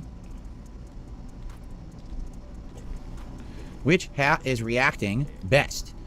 Let's see. What hats have I not worn in a while now? Let's do some wild ones. Let's do the Bender hat. Let's do the Viking hat. Let's do the silliest ones.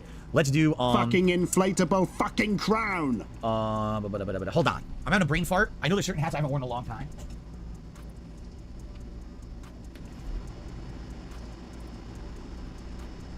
As we do Punisher beanie. What else do we do? The beret we haven't done in a while. Oh, the red fedora too. Okay, I know. Here you go. Okay. So the red fedora or the beret. So the Bender hat, the Viking hat, the red fedora, or the beret. Please vote during the first part, and then when the first part ends, I'll put on the hat between the first and second parts of the show. Okay? Good stuff? All right, let me just get this set up because I actually need to get the playlist ready to play here on my phone and then sync it with the app. There we go. And then we'll get started.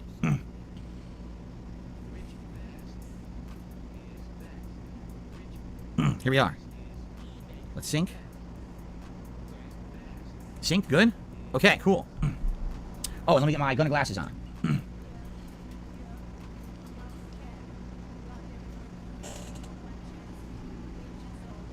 These are not my recommended clips. These are the Ultra Member clips you're staring at right now. These are Ultra Members.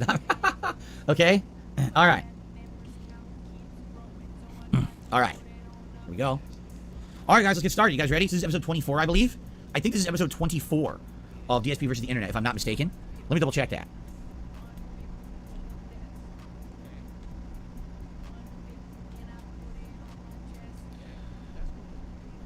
Indeed. It's episode 24 for July 30th. Okay, cool.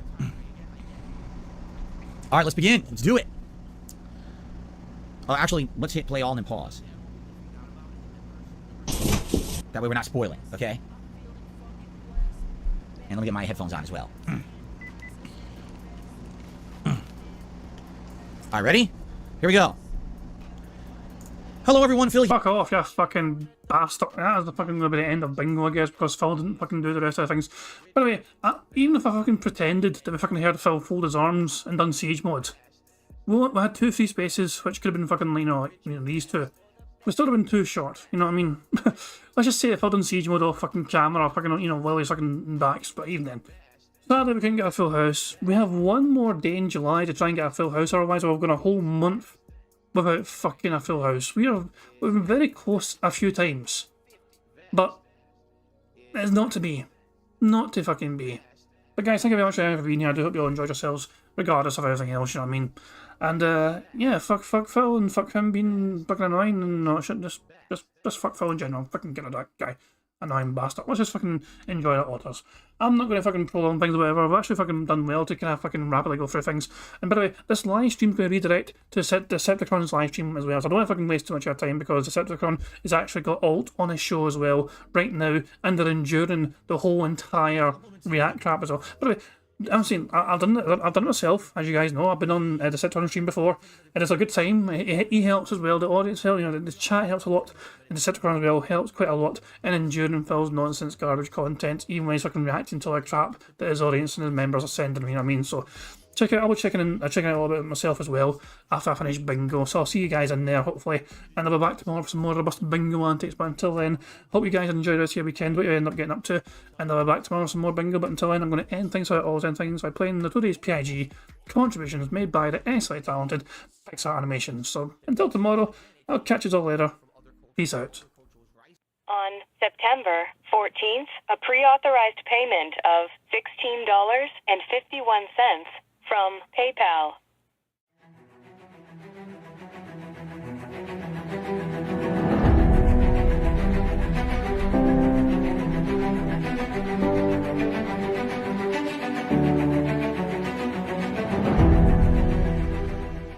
All right, Luna Mills has tipped me $1.30.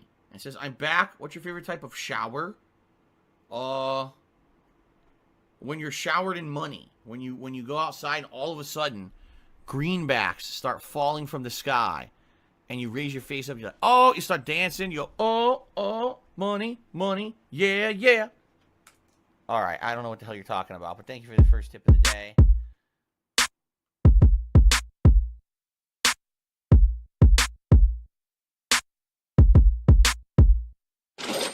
Money, money, yeah, yeah. Money, money, oh, money, money, yeah, yeah.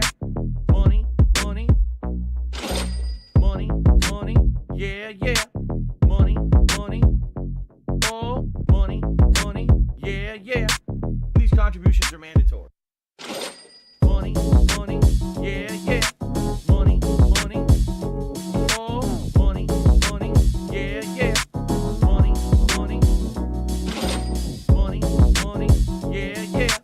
Money, money, oh, money, money, yeah, yeah. These contributions are mandatory.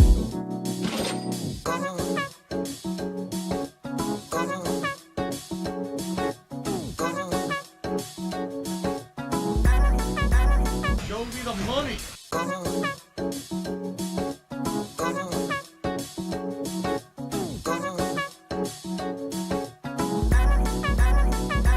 Free. Money, money, yeah, yeah. Money, money, oh, money, money, yeah, yeah. Money, money, money, money, yeah, yeah. Money, money, oh, money, money, yeah, yeah. These contributions are mandatory. And it's gone, just gone like that, in an instant.